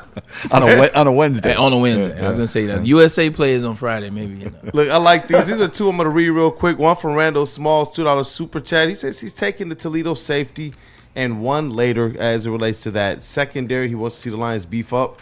And Mike in the chat with a $5 super chat. I like this one. He says, Braylon, you need to be the lead scout for the Lions. Hey. You've solved our problems in just 1 hour. After that, GM. Love the show. Shout out to Mike. Thank you, Mike. You know what I appreciate about that, because there's a level of like sarcasm that's very real in that, with a mixture of truth. Nah, man, I'm not trying to be the couch GM. Just some things I see, man. I appreciate it. Being GM is tough. Like, I don't want that job. I don't think anybody does. To actually have to deal with money, deal with picks, personalities. What are you gonna do? Every move's criticized, scrutinized, if you will. It's a tough. Like, I respect the hell out of Brad Holmes. Had a chance to meet him at Calvin Johnson's golf outing 2 years ago. He's just the nicest guy you ever meet. You know, he's very dedicated to this city. He's dedicated to his job for the Detroit Lions. So, like, I like him a lot. But I'm not going to come up here and blow smoke. Like, I'm not going to come up here and just say, oh, well, you know, and everything's cool and he's the greatest. Like, look, when he does great things, you get compliments. You get love. I called him the mad scientist. I don't know if I was the first one. I gave him a nickname. When you do moves that I feel like need to be talked about and discussed a little bit, I want to talk about those too. Because when you come to the Braylon Edwards Show with Shep, with Cam, and Kool-Aid, we want you to get a real conversation, not just make you feel good or make the city of Detroit feel good. Well, you've got some great ideas. Let's hope they adopt some of them. The earlier super chat was the Toledo safety. That's Emmanuel McNeil Warren, Mac guy. Third-team All-American and forced 14 turnovers over the last 3 years. Same defensive back coach as Quinyon Mitchell. So, wouldn't be mad at you for that. Okay. Wouldn't be my first-round choice, but wouldn't be mad at you. I'm sure he would take some heat for that because people would say, wait a minute, you drafted Brian Branch in the second round, and you signed Kirby Joseph to a long-term deal. Now you're going after another safety. This kid is long, and he's good, and he's physical. But I hear what you're saying when it comes to something like that. To say it's not a need is being naive. I just don't know if I would go that high. Depends on where you got him on your board, okay? I wouldn't have him as high as some of the others. Are we caught up on Super Chats? Oh, yes, sir. Okay, last night you had a really good post-game show, but it was also a painful one because the Pistons lose in Cleveland. And you know what people in Cleveland are saying today. What are they saying? They're going, Pistons you know what? aren't that good. Told y'all, y'all not on our level. Yeah. We didn't even have Donovan Mitchell. That's the conversation. And we lost Jared Allen. Yeah. And our guy James Harden had only 18 points. Yeah. And he just got here. And he just got here. They're 8-1 with James Harden, by the way. Yeah. So when they made that trade, you and I both said that's the team to watch out for in the East. I'm not saying we're exactly right, and he's coming off an injury, so give him credit. His finger? Okay. His thumb, right? Thumb, yeah. Is it his thumb? Thumb or wrist? Yeah, I thought it was his thumb. Left thumb? No, right thumb, because he's a left-handed. Yeah, it's his right thumb. So he's not hitchhiking with his right thumb anymore for right now. But they looked pretty physical. They looked pretty good.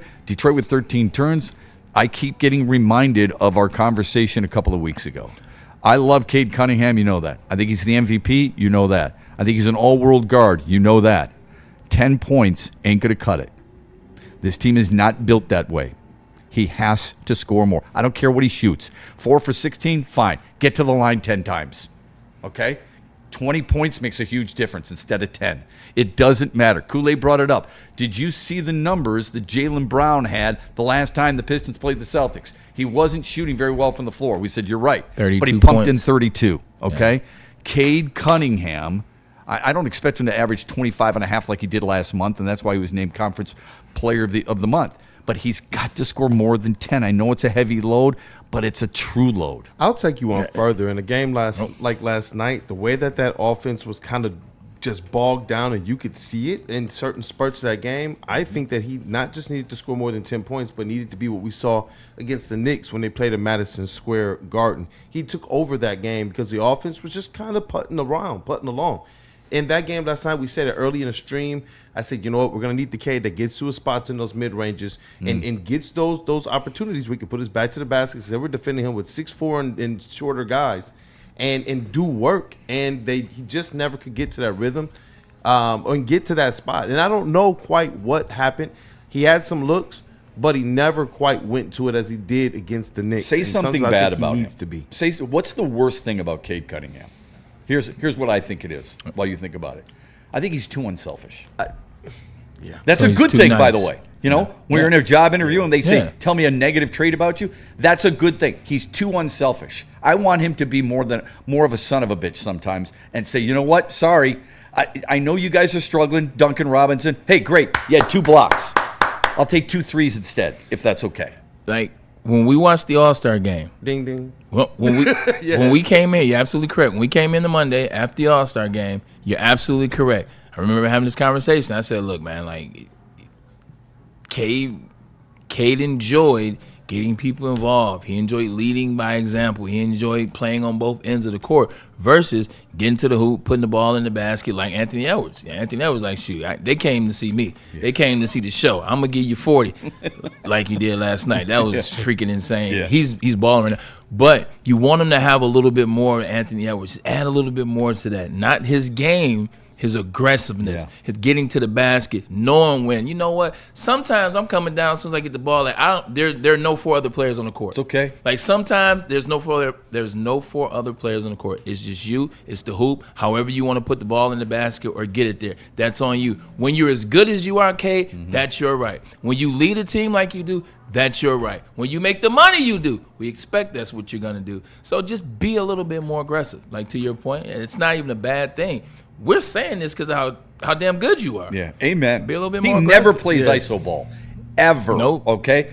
All the other superstars plays the right way. Do play iso ball. He plays the game the right way, but sometimes that's not enough for this team. This team has limitations. We all know that, all right? That part. But y'all are preaching. But this dude has no limitations.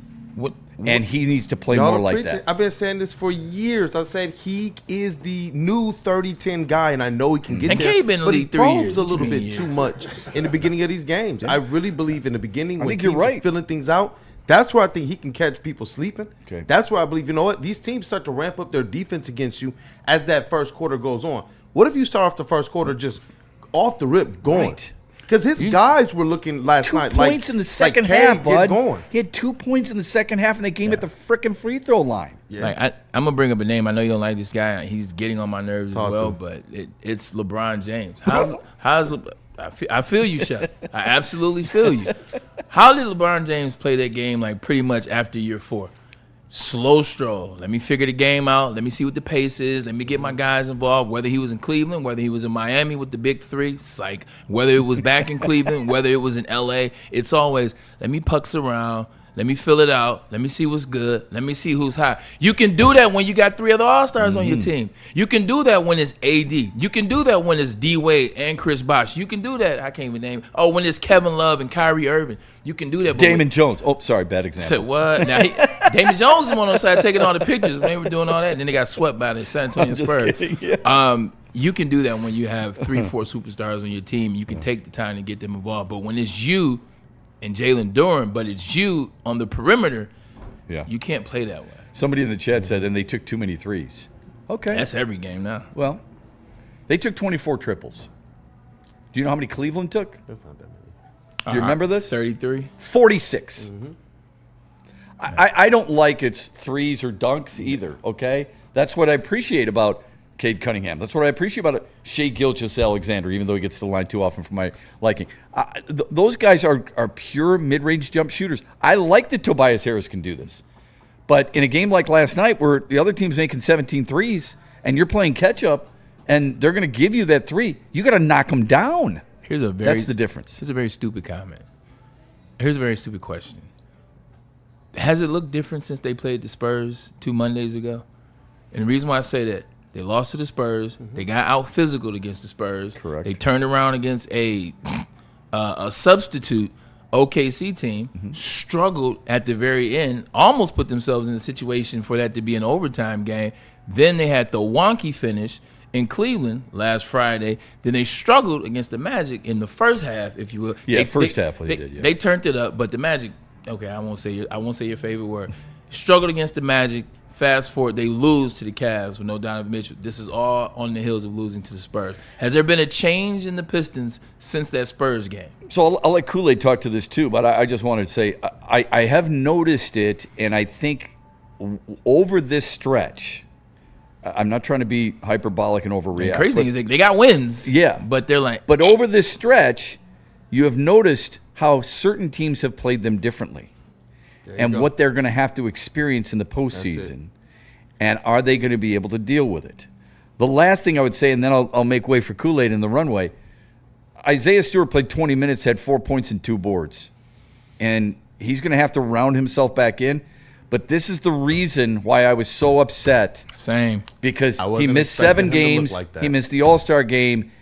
And Paul Reed's sitting there twiddling his thumbs on the bench when he was playing well. I'm not saying you play him over Isaiah Stewart, but the putting it in the back pocket of, I'm coming off the bench because I'm going to be Superman here, hurt your team last night. Because if you're not doing that selfish act, then you are more engaged at this time of the year and helping your team. He'll be fine. I'm just saying, last night, that was a bothersome fact for me. Did you see Trae Young? I mean, did the same thing? Yeah. He hasn't even played. Yeah, the difference is he wants to be kicked out. Right, He wasn't even playing yet. He just wants to go ride a skateboard. Go ahead, Kool-Aid. Asar Thompson, had to give him some love. Yes. Like he filled the stat column up last night, as they said, 16, 6, 6, and 4. Sheesh. I digress, Kool-Aid. No, he was efficient. I think that's somebody that definitely tipped the cap to, who's been trying to figure out, I think, his overall role beyond just, I'm the defensive stopper. He's trying to figure it out on the offensive side as well. I am Tony Allen. That he can be consistently. Because he better figure it out pretty quick. Yeah. I think he should be able to figure it out by now, don't you? I do, too. Okay. I do, too. Okay. But you know what? You guys are cooking. And since that Spurs game, they came in with the game plan to speed the Pistons up. And it's not just defend Cade at, full court. We've seen teams do that all year. It's the level of aggression they're doing, and they're not relaxing when they get above half court. You saw the Cavs do the same thing last night. They had people running around following Cade everywhere, just trying to make life difficult. The problem is his teammates weren't necessarily as sped up as he was forced to be. So that's creating some of the mismatches, and at the inopportune times, you're seeing some of these turnovers. And that's what I believe. It's right now, I think it's a blessing in disguise for the Pistons that they're getting this treatment right now when the good teams start to rear up and get ready for playoff action. You're seeing now how you're going to be attacked. And now it is on J.B. Bickerstaff to go and change up some things. Now, defensively, that is a really good point. They still can't defend that three-point line. It's been something over the last 4 or 5 games. We had that stat last week, 7 to 10 remember? games. Yeah, we had that stat where all those teams in a row were making double-digit threes. And as I said, Cleveland made 17 last night. Somebody in the chat said Ron Holland should be benched. He was a minus 17 last night. Ron Holland. Yeah. That definitely is. I like the young fella, but I like him too. I'm not saying get rid of him. Yeah, it wasn't. But last night was a bad look. Yeah, and this is in the vacuum of last night's game. It is. And I think judging them with the expectations that we believe, all right, you have an MVP candidate. Not just that. Now you have 2 All-Stars. We used to just say it's carried by himself. And not just one of those Tyler Herro All-Stars. Jalen Duren is about to be a starter potentially on this USA team. This is what national media is saying. They got some bona fide players on this squad. And it's like, you know what? And J.B. Bickerstaff, who many people believe is going to be coach of the year. He should be. You want to see them go out there. And this is going to be a little bit of a bumpy stretch. But if the bumpy stretch right now is 4-2, you should have probably caught some losses that you didn't. It's okay. Get some chance, some opportunity to figure this out. I like this. That happens to a lot of teams, man. Yeah. Okay? There's a lot of teams. Luck is real. Some teams get lucky once in a while. That's okay. Everybody's playing off it, right? I'm not taking anything away from them. This was interesting, though. Cleveland, I'm sure you saw this. Cleveland had some disparaging remarks about the Pistons not being in their their class, if they have a class. That's real beef. But it was an anonymous source. Sometimes, was it Dennis Schroeder? I don't know. Because he had something to say to Cade during the game, but they were just joking. He did, yeah. He said, now you're getting MVP chance. You can't return a phone call. Yeah, exactly. That was good. That was really good. But I love what J.B. Bickerstaff said about this. About that anonymous quote, he said, look, I have no response. If you mean it, you don't say it anonymously. Could not agree more. Like, you know what I love about that, Shep? Do you know the energy that transmits? That transmits. I ain't got time for that foolishness. Yeah, exactly. I don't have time for foolishness like that. Like, remember, this is beneath me to answer an anonymous situation. Any more questions? Yeah, it's not too dissimilar what Todd McClellan said when somebody kept asking him about March because of the last 2 Marches in which the Red Wings have failed on the calendar. And he said, I'm done talking about March. Yeah. He did it a little bit more directly. That's what hockey coaches do. I'm done talking about March. This team's going to pave its own way. Look, I know why they're doing it anonymous now. You remember when the Pistons, when Ty Jerome became a free agent, and the news came out that his top free agent choices and Pistons snuck in there through his agent, and then word came out like some weird leak like, J.B. Bickerstaff was like, not a cold day in hell, effectively. Remember, he was one of the ones talking out the side of his neck that it was J.B. Bickerstaff's fault that the Cavs didn't make it to the top. There were other players. Donovan never put his name to it, but you can read between the lines. But Ty Jerome did. So now I think it's funny that they're all anonymous now. Yeah, it is funny. Because it hurt him in free agency. That's a great point. I didn't think about that. I thought it was going to be another Paolo Banchero situation. Did you see what he did the other day to his coach, saying that there has to be adjustments? Oh, yeah. I saw that. That's what he said after a loss. And you know what his coach said? His coach got up there and he said, harder. Yeah, play harder.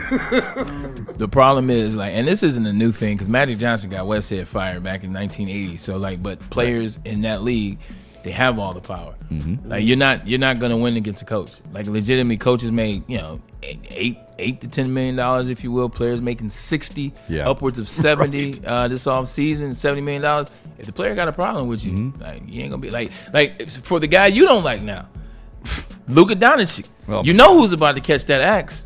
God, and that's JJ Redick. Well, JJ Redick will try and tell everybody that we've got a great relationship, which that's what they do. That's fine. He also did a podcast with LeBron. And he's stuff about to like get fired because this regime didn't hire him. This ownership group didn't hire That's JJ right. Redick. He's out of there, buddy. Yeah, he'll get his TV gig back, but LeBron's podcast. he can't do anything with Luka Doncic because Luka Doncic is one of the softest players in the league. Okay. And when remember, everybody was, I can't believe Dallas did this. Not that they should have done it to the Lakers, and not that they shouldn't have gotten more back. I'm not saying that, but I kind of giggled, and people were shaking their head at me. I said, he's a one-way player. He's out of shape. I want you to think about that for a minute. If you owned a franchise, you want a guy who doesn't play defense, doesn't come into shape, whines constantly, and has a problem with his head coach openly. Are you going, sign me up? Probably not. This dude gets to the line more than anybody else in the NBA. 10.5 times per game. Good. It must be nice. Yeah, 10.4. To put that in perspective, Shai Gilgeous-Alexander is about 7.7. Cade Cunningham's about 6. Jaylen Brown's about 6. Yeah. So he gets to the line. Yeah, look at it. I mean, it's unbelievable. Braylon. So he goes to the line last night, and I don't know exactly what Zion Williamson was saying, but he said something, or he twitched, or he moved, or did something, and the first free throw goes clanking off the back rim, and Luka Doncic spreads wide, like try to measure yourself at the zoo against somebody's arm span, right? Wingspan. And he makes the second one, then he gets a technical foul because he's chirping at the ref about something Williamson did while he was along. Like, suddenly you have to be at Roland Garros. You can't say anything. I'm so glad you worded that whole conversation the way you did, because when you first started talking about that trade, I was ready to go in. Yeah. But then how you say, you was like, look, they didn't get enough back. All the other things, everything else is true. You're absolutely correct. Because Luka Doncic could have went for 7 first-round picks based on his talent and the way the NBA conducts business these days.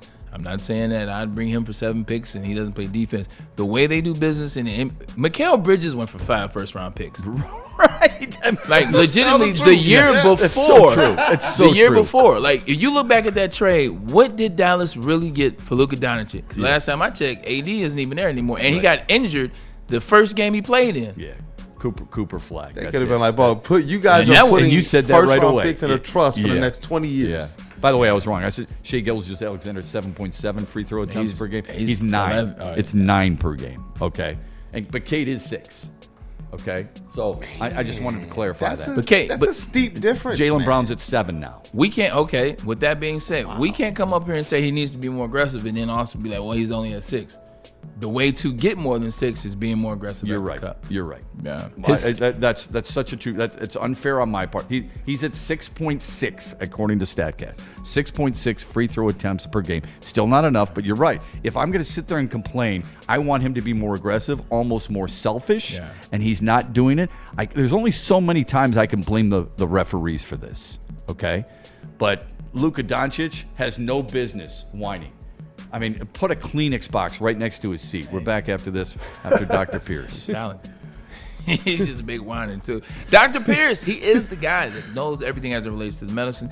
He can diagnose anything and get you right. It's not about just getting diagnosed. You know, whether you got a back, a knee, a neck, an elbow, a finger, joints, arthritis. You know, you think you need surgery, go see Doc first.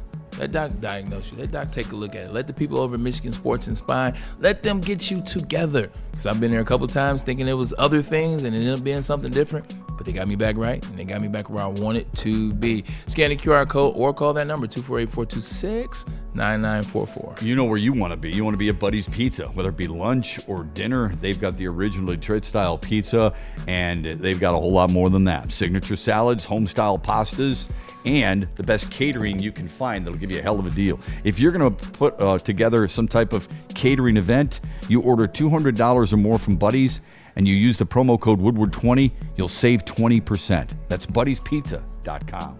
Planet Fitness now has even more best-in-class strength equipment. Join today for $1 down and save. We're stepping it up. We're not slowing down. Finding new faith, new focus. Love that new equipment smell. So, you in? Join the club today. Save when you join for just $1 down, $15 a month. Planet Fitness. We're all strong on this planet.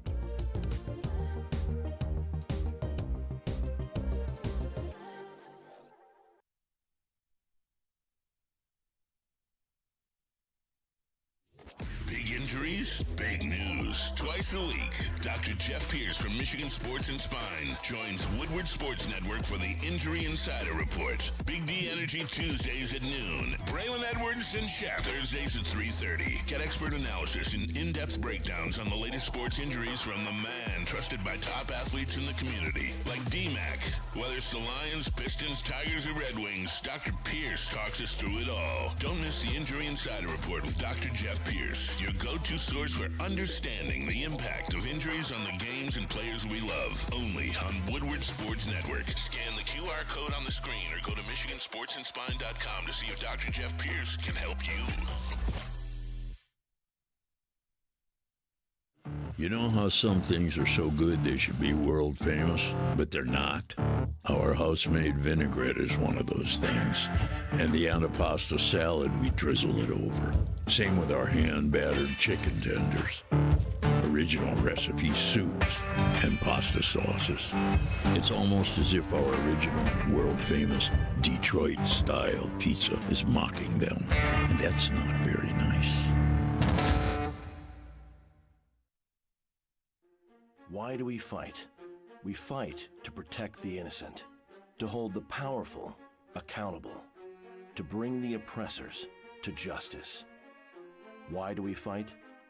We fight to secure and preserve our civil liberties, to get each and every one of our clients the justice they deserve, and to make the lives of real people just like you whole again. ThenFights.com. Like a frostbite straight from the divine. Cold rush on my skin feels so fine.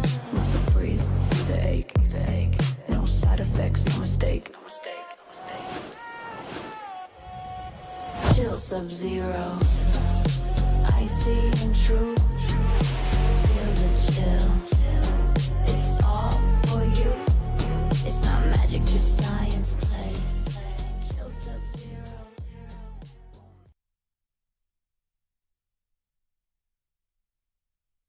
Come to any Lady Jane's Haircuts for Men and claim your throne for a king's treatment from one of our talented stylists. Open 7 days a week, walk in anytime. Just get to a Lady Jane's today and receive a precision haircut, scalp massage, hot lather neck shave, and a hot towel treatment. A haircut should not be a chore. It should be an experience. And that's exactly what Lady Jane's has to offer. Open 7 days a week, walk-ins are always welcome. There's always a location near you. Lady Jane's Haircuts for Men, it's wicked awesome. Rock Bar and Grill, it is more than an experience. It is a top rock experience. Home of the sizzle and home of the steak on the stone. 755-degree volcanic rock. Cook things to perfection. Now, you know I always tell you about the specials. Tasty Tuesdays as well as Sizzling Thursdays. Price points, definitely price point, if you will. $13.99. Feast for yourself. Have a pound of ribs, coconut shrimp, and fries. And or Sizzling Thursday, 6-ounce sirloin, shrimp scampi, your choice of soup, salad, and a side. $19.99 is the price point.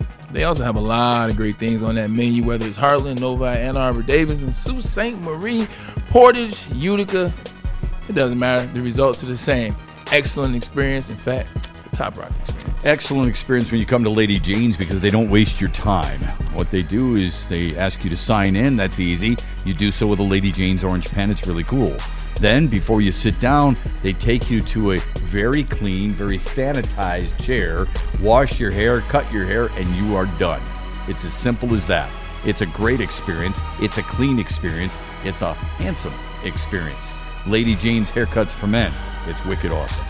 Speaking of Sault Ste. Marie Shep, shout out to Jackson Minta, who sent the card in. I signed the card. I'm going to send it back to you. He sent the nice note, says he watched the show. Oh, thanks, Jackson. All that we do here. He's up in Sault Ste. Marie. So appreciate you. Keep supporting. This will be in the mail as soon as I'm off the clock. Lake Superior State. Yep. Get the address. Address is, I want to say Lady Jane's here. You know, go to the website. You guys want to send anything in, it'll come here. I'll sign it. I'll send it back to you. Just make sure you package it up as nicely as Jackson Minta did. I'm talking about the pull-out tab was on there, specifications on what you wanted. The card was in Self-addressed there. envelope. Self-addressed. Love that. Had a stamp. Had it ready. This is an easy transaction. Easy peasy, as you like. Shout out, Signed, Jackson. sealed, Way to delivered. go, Jackson. Stevie Wonder. Hey, before we're out of here, Tom Haberstroh, an NBA insider, says it sure is. Crazy tanking stat. You ready? The bottom 10 teams in the NBA are on a collective 40-game losing streak. That's crazy. Sacramento's lost 2 in a row. Brooklyn's lost 9 in a row. Indiana's lost 6 in a row. So has Washington. So has Utah. New Orleans and Atlanta have lost 2 straight. Dallas has lost 4 in a row. Memphis, Chicago, and Milwaukee all on losing streaks. A combined 40-game slide. Can you respect the league that this is a legal thing? That's I would just say this. Because it's getting even more ridiculous. Yes. 10 teams. Now, in fairness, you only have 30. Yeah, I know. It's 33%. In fairness, Chicago and Memphis have only lost 1 game, okay, in a row, if you will. This is true. So maybe it's not fair. They traded everybody away throughout the year, so I remember that too. Hey, you going. Hey, let's get Jay and I. Oh, I'm sorry, Jay, my bad. The blatant willingness to take L's by losing talent or benching talent or trading it away is borderline nauseating. Oh, by the way, those 10 franchises, guess what? They have fans. They have a home arena. They have an arena that nobody wants to go to because you guys don't care. How can the fans care if you guys don't care? Indiana was in the NBA Finals a year ago. They're 15 up and 46 down. They're trying to get slick. They're trying to get a top 2, and then they'll have Tyrese coming back next season. So it's kind of like that's sneaky. Okay, that's sneaky. Yeah, a little bit. Still some BS. I'll tell you what's not BS. Kevin McGonigal. The way this kid is playing, 3 for 3 yesterday with a bomb, 3 runs batted in. First pitch. Fire. And he walked. So in other words, he had 4 plate appearances. It's not 4 at bats. You don't 4 get times on so base. stupid. You don't get an at bat for a walk. But 4 plate appearances. He was on base every time. Now I know there's a lot of people, and it was included in our group chat. He's got to be your starting shortstop on opening day. He sure looks like he's going to be a really good player. He's just got that look to him, right? Yeah. I'm not going to go that far, only because it's 8 spring training games. That's all it is. It's 8. Let's be careful here. However, if he keeps this up, and nobody expects you to hit over 400 in spring, if you keep this up, you cannot say you're not ready. No, because those are MLB pitchers. Those are MLB pitchers. Those are MLB games. Most of them, especially against the DR, Yeah. absolutely MLB pitchers. Some of them, I don't know. Some of his plate appearances may have come against guys who are going to end up being in AA or AAA. It doesn't matter. He smoked them anyway. I can't wait to see him later in the spring where he's up against some guys who are trying to get their innings up to get ready for the regular season, and then we're probably going to know a lot more. The beauty is, at shortstop, since this team doesn't have a true legit shortstop, this dude could come in, if he continues, plug him there, play him there, and keep him there. There's too many times where we have blocked young players. If you're going to block them, we would never know how good Matthew Schaefer is. If you blocked them, we'd never know how good Macklin Celebrini was. And if you blocked them, you wouldn't know how good Bobby Witt Jr. was. If he's good enough during spring, you've got to play him and take him north. Otherwise, you may lose a room. Am I wrong there? No, you're not. No, you're absolutely not wrong. Where would you send if you were a team? Would you pick up Stephon Diggs as a wide receiver? He just got released. He got released after being a really important part to the Patriots. It makes sense. It makes sense why he got released. Because there's more news, more information, more noise about everything else except him. Whether it's Cardi B, whether it's baby mama number 1, 2, 3, or 4, all at the game, etc. Things happen. People have lives, but like when your life is that publicized, that crazy. It is a circus. Like, can you be a veteran leader to a young quarterback when you have all these things going on? Would be the question. I'm not counting another man's chicken. I'm not trying to keep him from anything. But can you be the leader? Like, Drake May's young, especially after the Super Bowl. Yeah. He's gonna need guys around him that can get him through this, that have taken it more serious, that they can build from what the loss was to what September 11th, opening day, is going to look like. And, I think there was more concern from number 8 about what Super Bowl party, who am I going with, who am I not going with, than actually making plays on the field. 85 rocks over 1,000 yards. I take him, but $22.5 million is what he was supposed to make. I take him. It just couldn't be for a young quarterback team.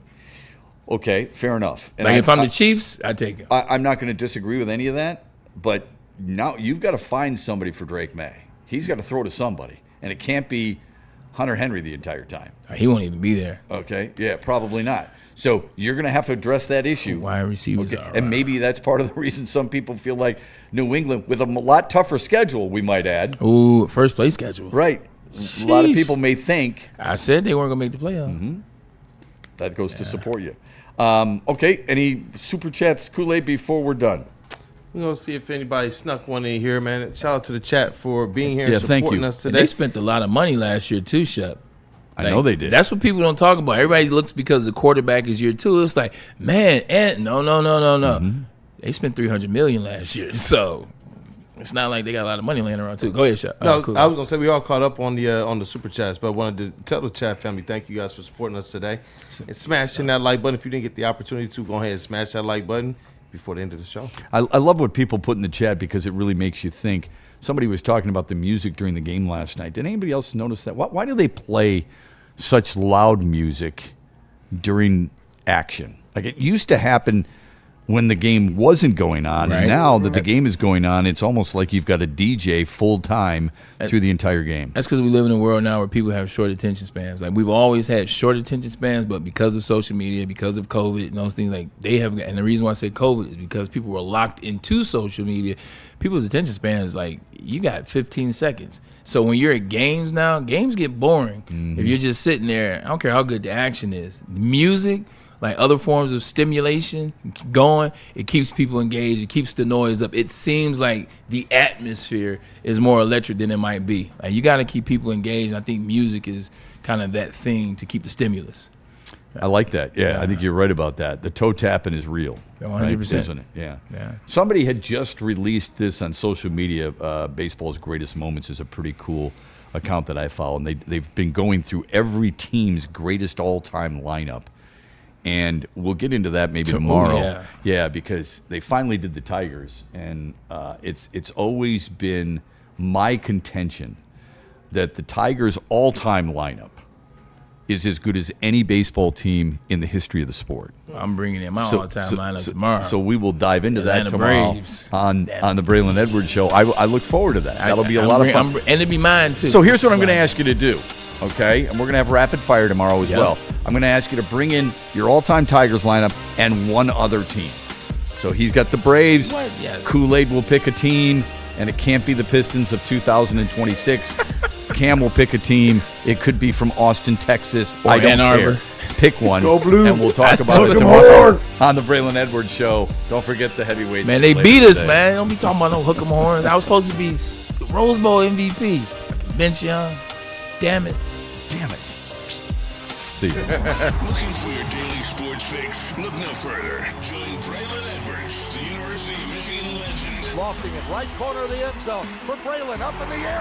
Touchdown, Michigan! And Shep. Do you believe this comeback? Your favorite sports commentator as they tackle the hottest topics in the world of sports. Catch the Braylon Edwards Show with Shep, Monday through Friday from 2 to 4 p.m. on the Woodward Sports Network. Get ready to laugh, learn, and love sports like never before.